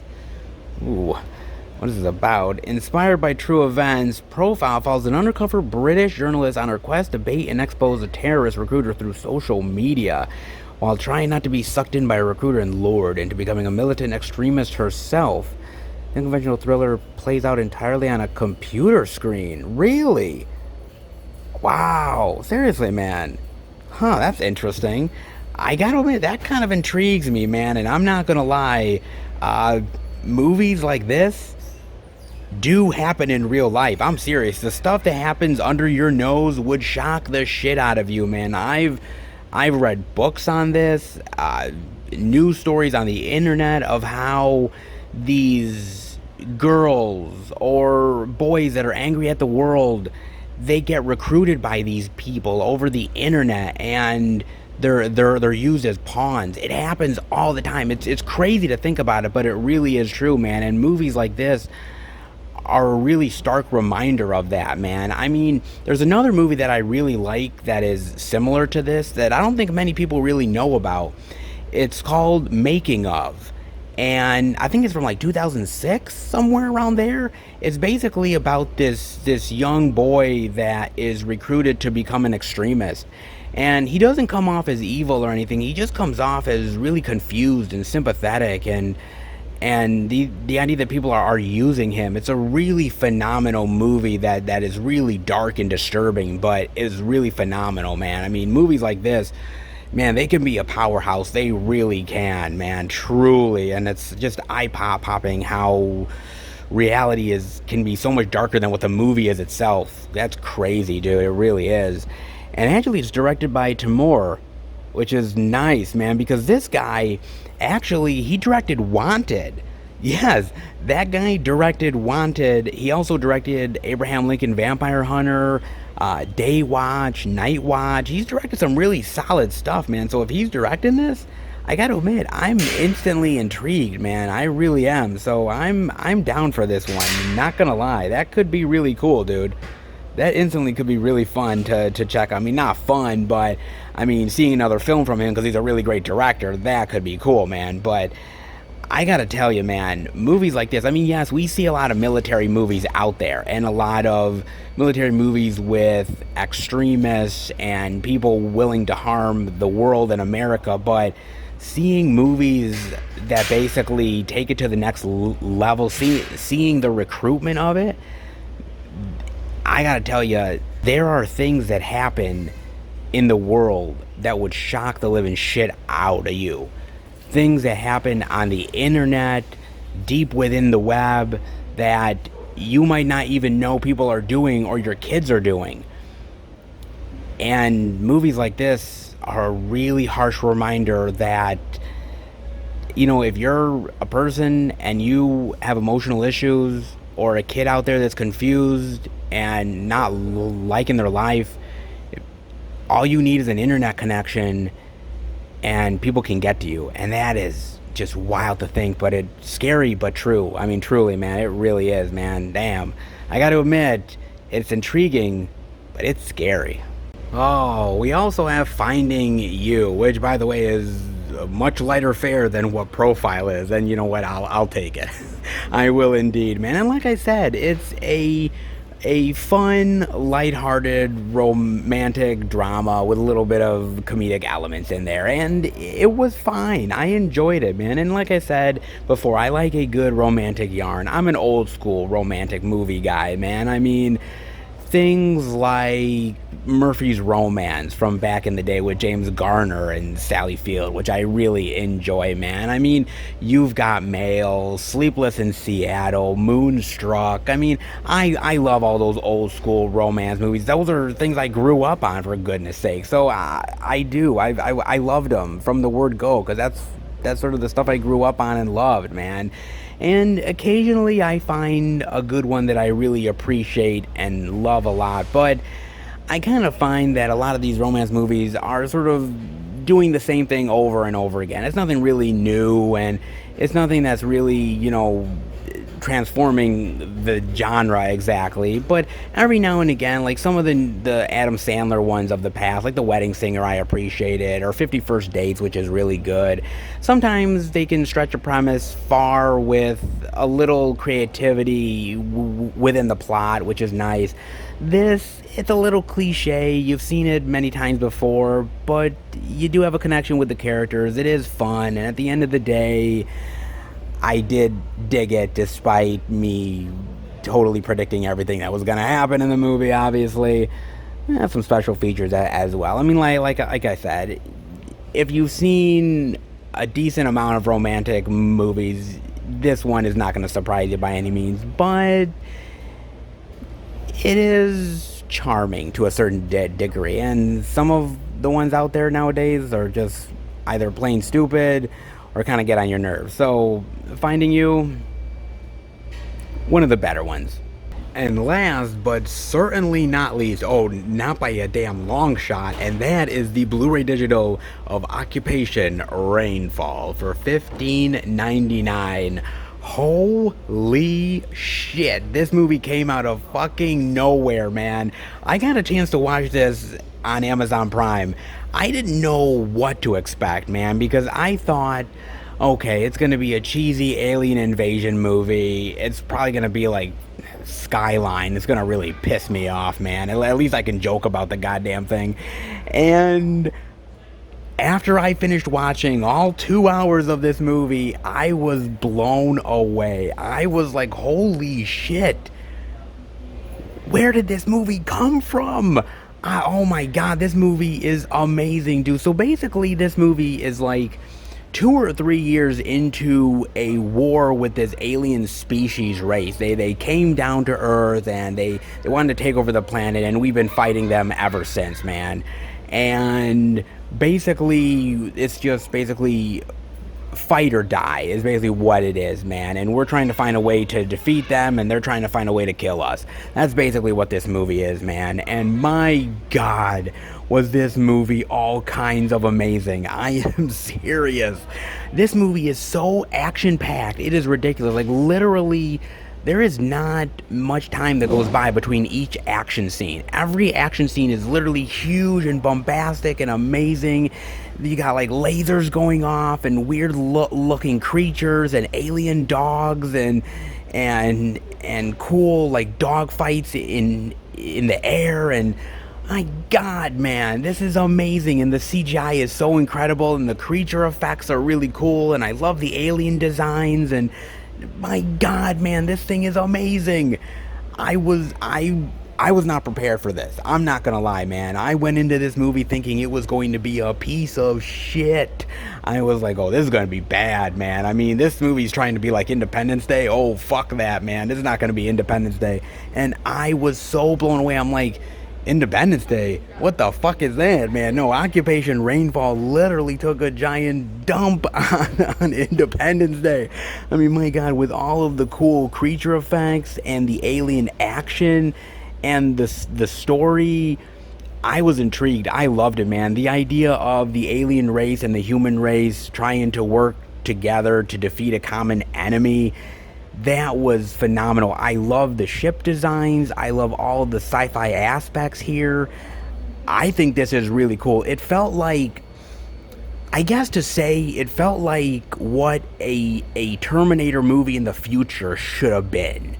You know what, you look at like Terminator Salvation and you're like, that movie's kind of dog shit. Occupation Rainfall should have been what Terminator Salvation was. That's what that should have been, man. And this movie is so kick-ass and so awesome and so incredible.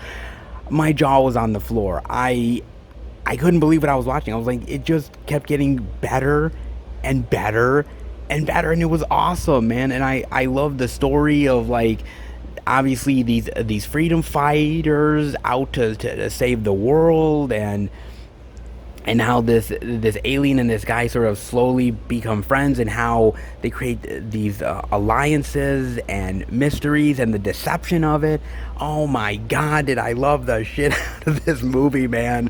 Good gracious. This is an amazing movie, dude. If you've never heard of Occupation Rainfall, if you love science fiction, if you love great like sci-fi, big bombastic sci-fi, like an Independence Day, or you know, something like a TV show like V or something, or even like Falling Skies, like that TV show. This really felt like Falling Skies, only like a huger budget and more sprawling and epic. It felt like that, man. This is an amazing movie, and damn did I dig this. And what I didn't realize, the one thing I didn't possibly realize, is that this is actually a sequel.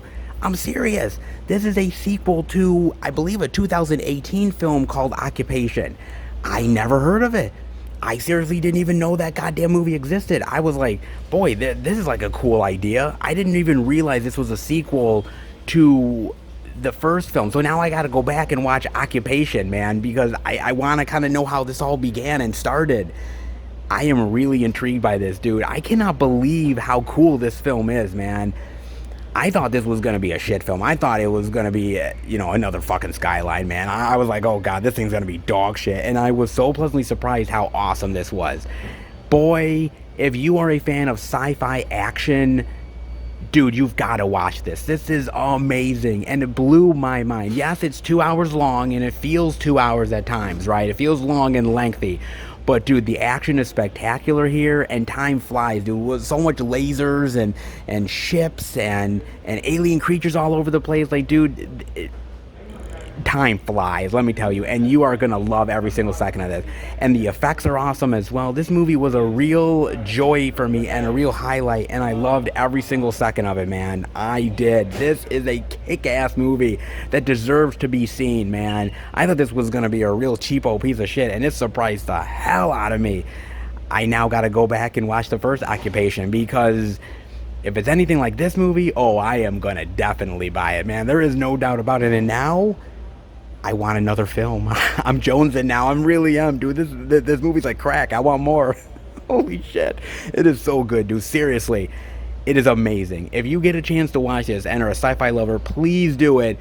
It's pretty damn good. I mean, honestly, there's not a lot of really great epic sci-fi badassness out there. Yes, we will be getting stuff like Dune, which is amazing, but this is all kinds of awesome, and you got to check this out, man. Even if you don't love it, you'll appreciate something in this movie, whether it's the sci-fi aspects, the alien creatures, the spaceships, you name it.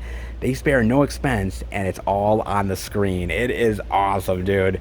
Oh, look at all those special features, audio commentaries, deleted scenes. Oh, shit. Oh, yeah, this is awesome. Oh, yeah. Occupation Rainfall. Occupation me likey. No doubt about it. Oh shit, that is so cool and so awesome. Seriously, I was blown away by it. The best hidden gem that I've seen in a long while. That is for damn sure, man. Wow. Man, what a shocker, man. And what a shocker with The Beast this week. Some really great titles were showing off. Who'd have thought? Alright, let's head out. I think Best Buy delivered. I do. I mean, just a little bit. I do think they did, man. I mean, we got the new release love. We got a lot of indie love as well, man. Far more than I was expecting for the indie goodness this week at the Beast. They definitely were supplying it in a big bad way. And speaking of other stuff that they're supplying, oh, they're supplying some good stuff. Like, for instance, the Phantasm Sphere collection. Oh, yes. They got this bad boy back in, and that is really nice. Boy. God, I love Phantasm. That is pretty awesome, man. What they also have is they have, oh, and this I haven't seen in a long time. They have that Rambo Steelbook collection for $91. Boy, I've seen that for far less, man. I would really love this, but, man, I think I'm just going to have to get a credit card just for splurging. Because, holy shit. If my girlfriend were to find out I was paying this much money, boy, I think I'd be sleeping on the sidewalk. Or maybe you guys could just, you know, let me sleep at your place. We can enjoy the Rambo Steelbook collection together, right? Hey! I'd really miss my bed. I'll wait till it goes down more, guys. Let's at least hope, man. But not bad this week. I mean, didn't see the Steelbook love, but then again, hey, sometimes you miss out. It happens, guys. But overall, hey, not half bad for the Beast yet again this week. They did their duty, and hey, I'm a happy camper. Anytime they have some good physical media, I definitely am on board in a big bad way. I hope you guys are too. How about we head home and finish the video? Alright, everybody, that'll do it for the Blu-ray and DVD out and about video this week. And you know what? At the end of the day, we did see quite a bit of media. We did. This is not the most high-profile physical media week of all time, but at the end of the day, I was kind of happy with what we saw, man. I mean, we got a hell of a lot more than what we bargained for over at the Beast. Saw a little bit of love over at the second Walmart, and honestly, Target rocked, man. So sometimes you feel like you're heading off into a bad start with that first Walmart, but I'm kind of getting used to the fact that, yeah, they don't have a lot of shit a lot of times. Look, physical media, man, has been through the ringer. It really has. And there's times when doing this video, you think to yourself, shit, man, we ain't seen crap. And honestly, physical media has had a tough time at the stores. It's just part of the whole overall deal that we've had with physical media, is that stores sometimes just don't care. But at the same time, if you're willing to gamble on physical media, if you're willing to put those titles out there, they will sell. And you look at somebody like the Beast, you look at Best Buy, where I've shown you certain things like the Phantasm box set, and that's sold, and they got another one in. And they're bringing in all these sort of interesting, unique releases from time to time, and they're selling. People are buying them. And I think they realize there's still an audience for this if we're able to get these releases. And when you're able to actually put the physical media out there front and center, people will buy it. It's proof positive of it. But when you're a store, sometimes like a Walmart, certain Walmarts out there, where you don't care about it and you don't put any of those releases out, like Spiral, which still isn't at that first Walmart, man, they've lost all the sales. Even if they put it out, they're never really gonna sell all that much. They've already shot themselves in the foot. And it sometimes frustrates me because I know there's still a place for physical media out there in the marketplace. But when certain stores aren't really putting in the effort to put these titles out there or get them in, it stalls all the momentum. And that happens from time to time, man. And it really sort of bums me out. But then I see the good part of it, where I see certain stores really putting out certain titles and they're gambling, and the gambling is paying off. So you can still make physical media a top priority, and you can still have it sell. You just need to be smart about it. And some of these stores are able to do that, and other stores are not. And the ones that aren't, man, really kills me. But the ones that are doing pretty well for themselves. So I gotta give them credit. Hey, physical media, it needs to be out there more. So anytime I see some cool stuff out there, I gotta give it some love. You guys know that. So yeah, not the most plentiful of weeks, but regardless, we still found some really good stuff. So I'll take it, guys. I hope you will too. I hope you found something worth checking out. If you did, definitely let me know. As far as I'm concerned, let's check out what I got, guys. So first of all, I want to say a big love to Ryan for sending me the DVD copy of P2. This looks pretty damn cool, man. Like I said, I've heard of this movie. I do know that this movie exists. It's existed for a long while, but I just never got a chance to watch it. But I like a good sort of stalker, killer, survivor girl, horror thriller type of movie. I really like these type of flicks, man. And so I have heard good things about P2 over the years, and now I'm actually going to get a chance to watch it, and I am very, very much anticipating this one. I mean, that cover sort of gets me, man. So I definitely want to check this one out. Ryan, man, thank you so much beyond words for sending this to me. This is really, really cool, and I cannot wait to dive into this. This should be a fun one. I can't wait for that, man.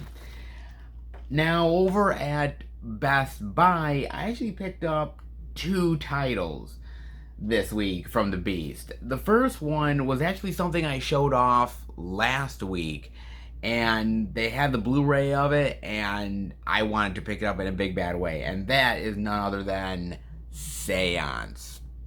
Man, did I enjoy this movie, man. I really enjoyed this flick. I thought it was very well directed, very well acted. I love Simon Barrett's directing here. I think Suki Waterhouse is a really great survivor girl. And I love the idea of these girls and getting them picked off one by one. Is it this ghostly entity, or is there a stalker killer out there that's getting them? I love that. I love the mystery. I love the intrigue. I love the idea of the whodunit. And there is some twists and turns that you don't see coming. I really dug this one, man. I really did. And the slip is in perfect condition. So I'm like, you know what? I'm going to get this one. It is pretty solid, man. I can't say all these type of movies, at least the newer ones, are as solid as this, but this one really surprised me, and I definitely wanted it in the collection, so picked up Seance, man. Can't wait to dive more into that and the special features. This should be cool. Then, over at the Beast, oh, this one, I I knew I had to pick this one up, guys. I mean, the moment that I finished watching the movie, this was an instant buy.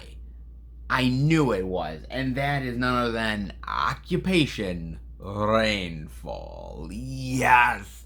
Man, this movie surprised the absolute hell out of me. Like I said when I was showing it off over at the Beast, man, I thought this was gonna turn into one of those really mundane movies like Skyline. Very cheap and, amateurish. I thought this was going to be really terrible. And man, after the 2 hours of watching this movie, I was so impressed by this film. I was immediately impressed by it. And I was like, holy shit. Why can't all of them be like Occupation Rainfall, man? That was cool. I love the design of the creatures, the spaceships, the world, the action with the lasers and the dogfights, and it was just everything I didn't think this was gonna be, and it blew me away in the most pleasant of surprises that I've had in quite a while, man. This was awesome, and now I have got to go in search of Occupation, man. I have got to. I kind of already started a little bit on eBay looking. I know it comes with a slip, and I got to try to get that with the slip and everything. Oh, I got to do that, guys, because if the first one is even half as good as this, oh, I bet you I'm going to like it, man. I really will. Oh, dude, this is awesome. This movie was amazing, and man, anybody who likes sci-fi action, this has got to be up your alley, man. Damn. Surprised the hell out of me, but I so loved it. And man, I hope this gets a lot of love out there, because it absolutely deserves it, man. That's for damn sure. Picked up Occupation Rainfall, well worth it. And then, through Amazon Prime, I ended up picking two movies that I absolutely wanted, man. And when Paramount ended up announcing these two were definitely on the list. And that is none other than the Blu-ray digital of Reindeer Games. Oh, man. Has this been forever since I've seen this goddamn movie. Holy shit. And the director's cut of Reindeer Games, man. I remember this movie, man. Ben Affleck was becoming the action guy.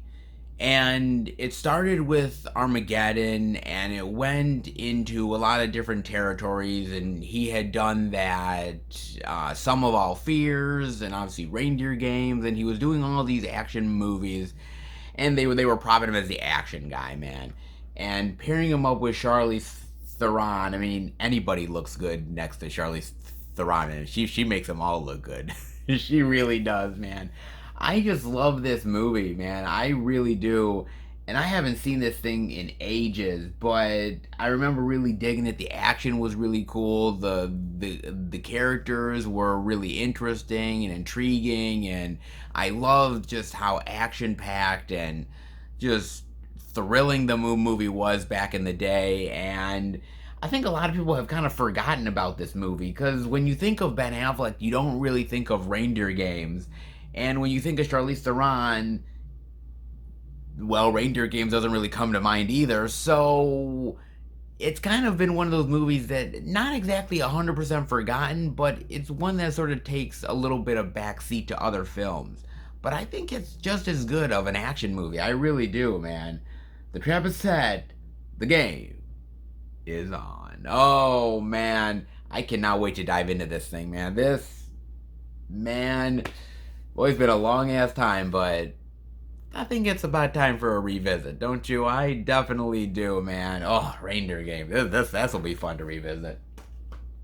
Then, I also picked up something that I have been wanting for a really, really long time. And if you guys have been keeping up with the channel, especially keeping up with the live streams, I've talked about this movie a couple times within the live streams, and it's been one that has eluded me for a long time, and when Paramount announced the re-release, dude, it was a must. And that is none other than 54, the director's cut. Oh, yeah, baby, I finally got it, man. Let me tell you something. I have been wanting 54 on Blu-ray for a really, really long time, man. I truly have. Now, it was out of print for a really long time. Went for big money on eBay.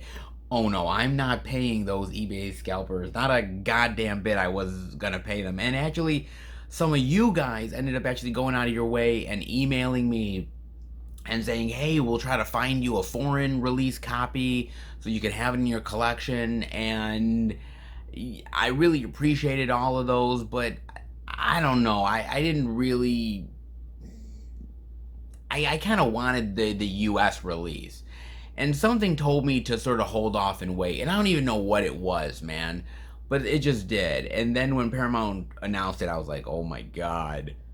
I can't believe it. Seriously, they're gonna do that? And it's like, I had to pick it up. It was a no-brainer to do it, man. And this has always been a really great, solid movie. I remember seeing this in the movie theater, and I had a lot of fun with it. It's kind of interesting because I've worked with certain employees that have told me about Studio 54. I'm serious. Like, I've had managers who have told me that they tried to get into Studio 54 before, and they've told me about going in there and the crazy drug use and the naked people all over the place, and then boy, the wild stories that I have heard of 54, man. And I'm like, my God, I wish I could take a goddamn time machine, go back in time to at least experience once 54, man. Man, I'd get so fucked up, I think I'd forget where the fucking time machine was. Holy shit. I would love to just travel back to the time of 54 when it was like the place to be, man. But this movie, I've always had a soft spot for this film, man. I think everybody is awesome here. Selma Hayek, I think Nev Campbell's great here. Ryan Philippe is great. But honestly, the person who I think steals the show here is Mike Myers, man. Mike Myers is awesome here. Very underrated, man. Extremely underrated in this role. It's almost kind of like he was going for his big dramatic switch, from going more from comedy to drama, and it didn't quite work. I don't think people really took him as serious.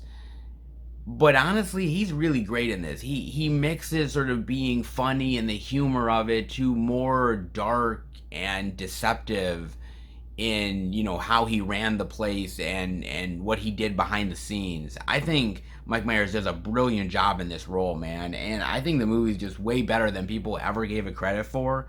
And I'm so glad that this got a re-release, and it's going in the collection, man. I've been waiting to get this for a long time, and the director's cut is far better than the theatrical cut. The theatrical cut was good.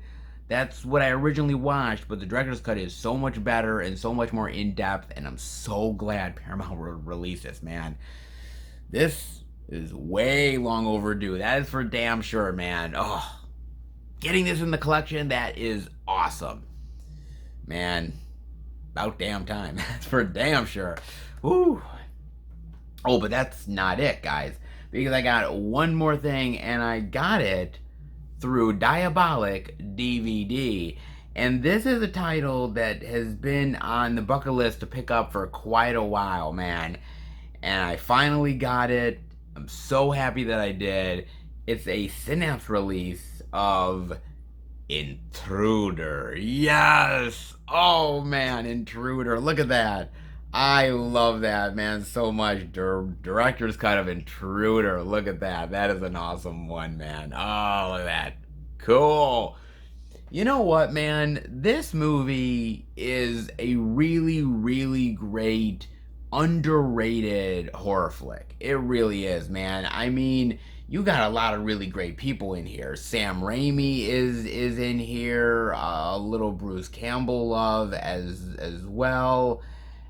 Scott Spiegel directs this, who also ended up helping out with the writing duties of like Evil Dead 2, and he's done a lot of really stuff within the horror genre as well. And I've always really dug this film. I like the idea of being in a grocery store setting and a killer is on the loose picking them off one by one, and you have all the red herrings of who it is, who it could be, who it might be, who it actually is. And I love the really creative kills, because when you're in a supermarket or a grocery store, you don't really think about like the instruments of death that can kill you, but it really is true. There's a lot of stuff around you that could literally be the death of you, and they kind of do some really cool stuff with this. I've always really loved it, man. I love sort of the quirky characters and some of the ridiculous, over-the-top acting and comedy aspects of the film.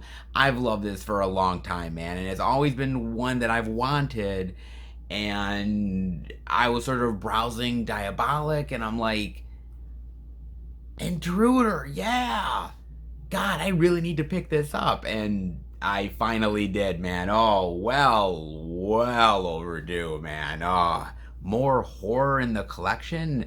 That can never be a bad thing. That is for damn sure. An Intruder is an underrated one that deserves a hell of a lot more love. Not really top tier horror, but more of like called classic horror. But very well deserved, man. That is for damn sure, man. Look at that. Awesome, man. And the pickups this week. Woo, guys, it has been good this week. That is for damn sure. Ooh, let's put it this way, man. Oh, as far as physical media is concerned, I think I did my due diligence. Don't you think? And before I let you guys go, I gotta talk about this. So, I talked earlier about the whole thing with Suicide Squad and them not really making the money that they wanted to make, and the whole complications of that, and how we need to think of more than just the movie theater box office. That going forward, just to think about just movie theater alone and the revenue from that just isn't going to cut it anymore. We need to do more, and obviously streaming is a part of that. And the subscription-based service stuff has become now a part of that, become the overall box office revenue. But sometimes, well, some people just don't like that. And I'm talking about the movie stars themselves. Kind of like Scarlett Johansson. Oh yeah, guys. So, if you've been keeping up with news, you'll know that Scarlett Johansson is suing Disney over the release of Black Widow. Now, Black Widow, from the streaming and theaters, made like over $200 million like that first weekend. That's a pretty big number, all things considered, considering we are still in a pandemic. And so making that kind of money is no easy feat. It's pretty good. But apparently it's not good enough. And apparently Scarlett Johansson, who has already made $20 million off of the movie, is asking for another $50 million. She says that basically, because Disney put it on their Disney Plus service, it basically killed the momentum of the movie making more revenue. She has this backdoor deal, which she potentially lost up to $50 million of revenue, because they also put it on Disney Plus and not just in theaters. And according to her contract and other things like that, that they weren't supposed to do that. And so it's turned into a whole thing, man. Disney basically fired back at her, and then Scarlett Johansson's agents fired back at Disney, and it's just been a fucking firestorm, man. It's been absolutely crazy, dude. And you see, I'm of two minds of this. I'm of two minds of it. On one hand, I can't say that I 100% disagree with Scarlett Johansson here. I kind of agree where she's coming from, because in my mind, think about it for a second. She has been a side player in the MCU for a really long time, since the Iron Man 2 days. And yes, people love seeing her in the movies, and she's gotten a great role really every single time and has really become a major player within the franchise. But she finally gets her own movie after the character dies, and so she's finally got the spotlight on her. She's got the spotlight, and she's made this deal with Disney, and she's gonna get her just due. And then the pandemic happens, and all that momentum just dies right down, man.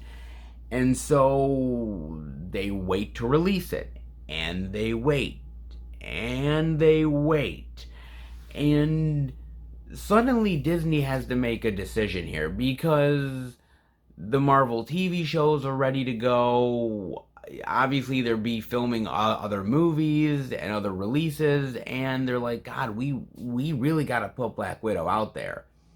And doing a 100% theatrical release with the pandemic still going on, they weren't quite sure about that. So they decided, how about we do a 2-track system where we put it on Disney Plus for a $30 subscription fee for you to actually stream it, and we'll also do it for movie theaters. So not only do you get the people who want to stay home and enjoy it at the comfort of their own couch, they can do that, or if they want to go to the movie theater, they can do that too. Either way, we win. Not a bad strategy, all things considered, if you really think about it. However, Scarlett Johansson didn't think that way, and so she's thinking, God, I made this great deal. I'm finally getting my own movie, and I get screwed over because you won't put it fully in theaters. We could really do something amazing here and put it in movie theaters and really make a lot of money off of this, as sort of a big comeback for the MCU, a big comeback for movie theaters, having Black Widow only in theaters. It would be a huge selling point, a huge draw. And, she lost a lot of money on it. And she felt that Disney did her dirty. On the flip side of that, I would argue that how much money was Black Widow really gonna make at the end of the day? I mean, really think about this, because as much as I really dug the movie and really enjoyed it, I'm a hardcore MCU fan. I love Black Widow. I love that character. I definitely wanted to see her get an origin story, but at the same time, was it the biggest draw for people that wanted to go see it? I mean, okay, we're finally getting an origin story for a character that's already dead. And I know a lot of people probably thought, what is this really going to bring to the table that we don't already know? I thought it did. I thought it brought a lot to the table, but some people might not have thought that way. And with the pandemic happening, a lot of the hype that the film had kind of died down at this point. So you gotta think of it like, with the hype going down, the character that is popular, but the character is not a Captain America, it's not an Iron Man, it's not a Thor, Guardians of the Galaxy, you name it, it's just not that. Yes, it's a high profile character, but it's a side character finally getting a bigger role as far as an origin story. That's not going to draw in as many people as you might think it does.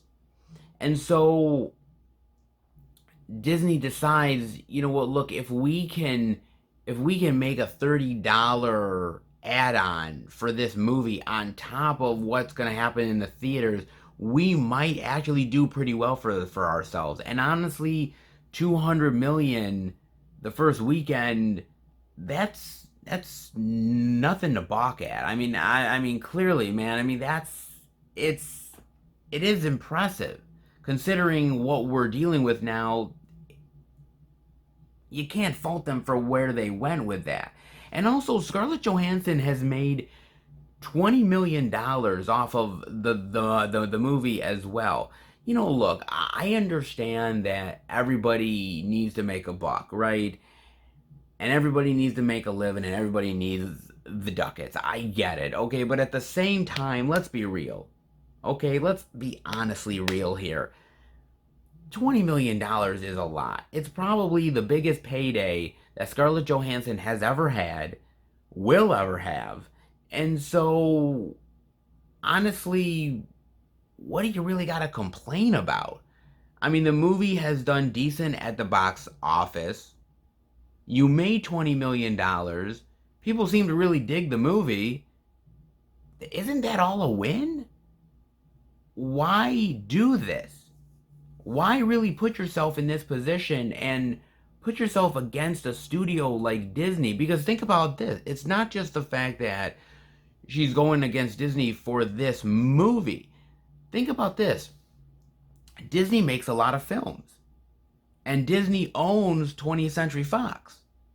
So, honestly, Scarlett Johansson doing this from a business perspective makes no sense whatsoever. Because Disney is going to say, okay, you want to play with us? You want to mess with us?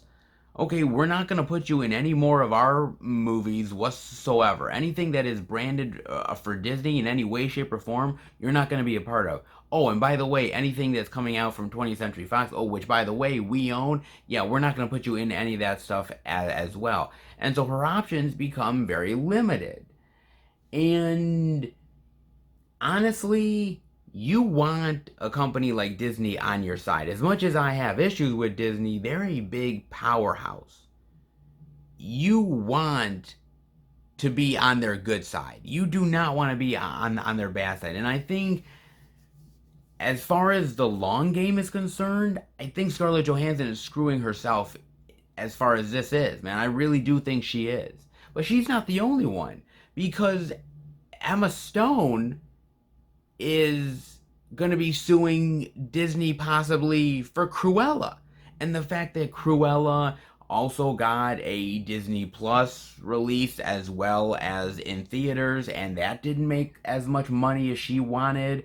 So she was guaranteed perhaps a certain amount on the back end that she didn't get, and she thought she got screwed over because, again, Disney didn't release it, only in theaters. And, man, for Cruella, I saw Cruella, man. And I'm gonna be real with you. Like, it wasn't gonna make that much money.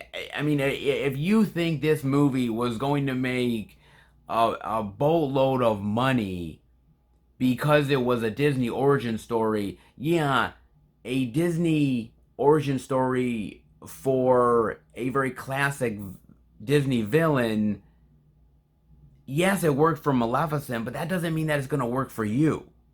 And so now Emma Stone is thinking, well, a lot of money was left on the table. Disney screwed me over, so I'm going to screw them over. This is not a good strategy, okay? And I'm sorry, but at the end of the day,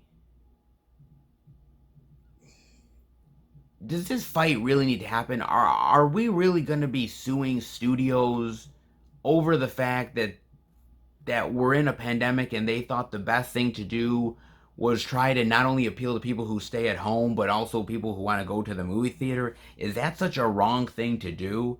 I mean, look, I don't love streaming. I don't. But at certain times, I understand why we do it.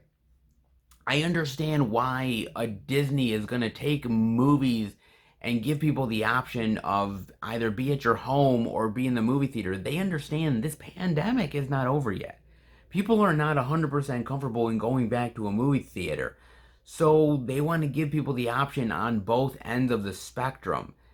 That's not a bad thing. It's actually a smart idea if you really think about it. And that way you can promote it on both ends. You can end up getting cross promotion not only in the streaming platform side of things, but also in the movie theater as well. And you have an opportunity to grow the base a little bit more by doing that. I don't see why that's such a bad idea. Now, I understand because of COVID and everything, things have got upended. Certain movies that had a little bit more hype died down and unfortunately weren't able to regain that strength again. Some actors and directors haven't liked the fact that we've moved things over to streaming. You know, certain filmmakers like Christopher Nolan has come out and said, this idea of streaming new movies, I just don't like. I get the arguments. I do. Creativity wise, and you make movies to be seen on the big screen, I understand it. But when we're dealing with a health crisis and a pandemic, I think studios have a little bit of leeway in how they're able to go about releasing things. I think they do. Genuinely, I would usually agree with the directors and the actors about, hey, if it's a theatrical movie, put it in theaters. But I think with these special circumstances, I think we should cut them a little bit of a slack. So when I see Scarlett Johansson or Emma Stone doing this, and there's rumors of other Hollywood personalities, directors, other actors suing these studios, I ask myself, is it really worth dying on the sword for this battle? You already make a shit ton of money anyways, and you're asking for more because these studios ended up doing the right thing by understanding that we're still in a pandemic, and so you want to cater to the people on both ends? How is that a bad thing? And so all you're doing is really just perpetuating the stereotype of how Hollywood actors, all they care about is the money side of it, and that's it. I mean, look, I love Scarlett Johansson, and I love a lot of these actors, but I think you have to be careful in how you handle certain situations. And I'm not saying that studios don't deserve pushback, because they do. But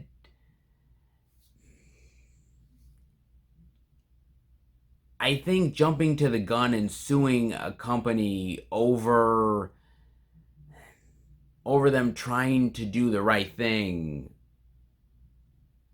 is it really worth it? I don't really think it is, but to each their own. They have a right to sue, but just understand this. You're pissing off the wrong people. This is Hollywood. People don't forget. And there's been a lot of careers that have been made and have been broken by studios.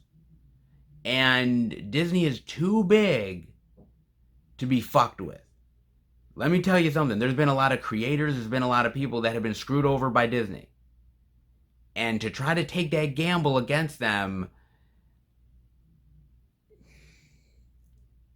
you're either going to win big or you're going to lose it all.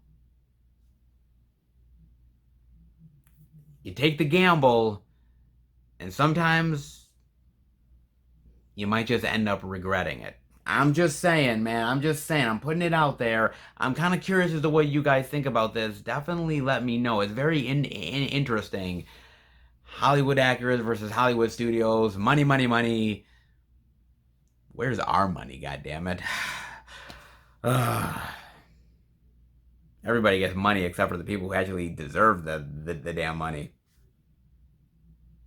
It's all a clusterfuck. What can I tell you guys? Definitely let me know what you think about that. And hopefully you enjoyed the video. If you did, definitely give it the thumbs up. And if you're new to the channel, welcome. Check out the other Blu-ray and DVD out and about videos that I do every single week. Theatrical movie reviews with my friends. Live streams, Blu-ray pickup videos, movie hunting like Dollar Tree hunts, and much, much more.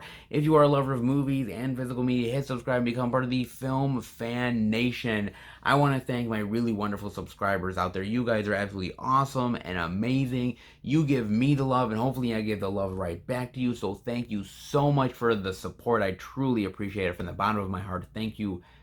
Thank you so much. Also, if you would like to send the channel any movie-related goodness, posters, care packages, physical media, you name it, you can do it. The P.O. box is in the description below. It is not expected, but it is definitely appreciated, and you guys have went out of your way to say, hey man, we'd like to send you stuff, some really cool things. Where can we send it? I set it up for you guys, and you guys have not disappointed me whatsoever. Some amazing stuff that I've gotten, and I can't wait to see what's next. So if you are interested, the P.O. box is in the description below, and keep up to date with everything I'm doing through Instagram, Twitter, and Facebook. FilmFan108, keep up to date with everything I'm doing, plus special pictures and videos I do from time to time on social media as well. Alright everybody, boy, this was a very interesting physical media week, and I can't wait to see where we go next week with the physical media love. So stay tuned. I will see you back next week for a brand new out and about video, and remember, happy hunting.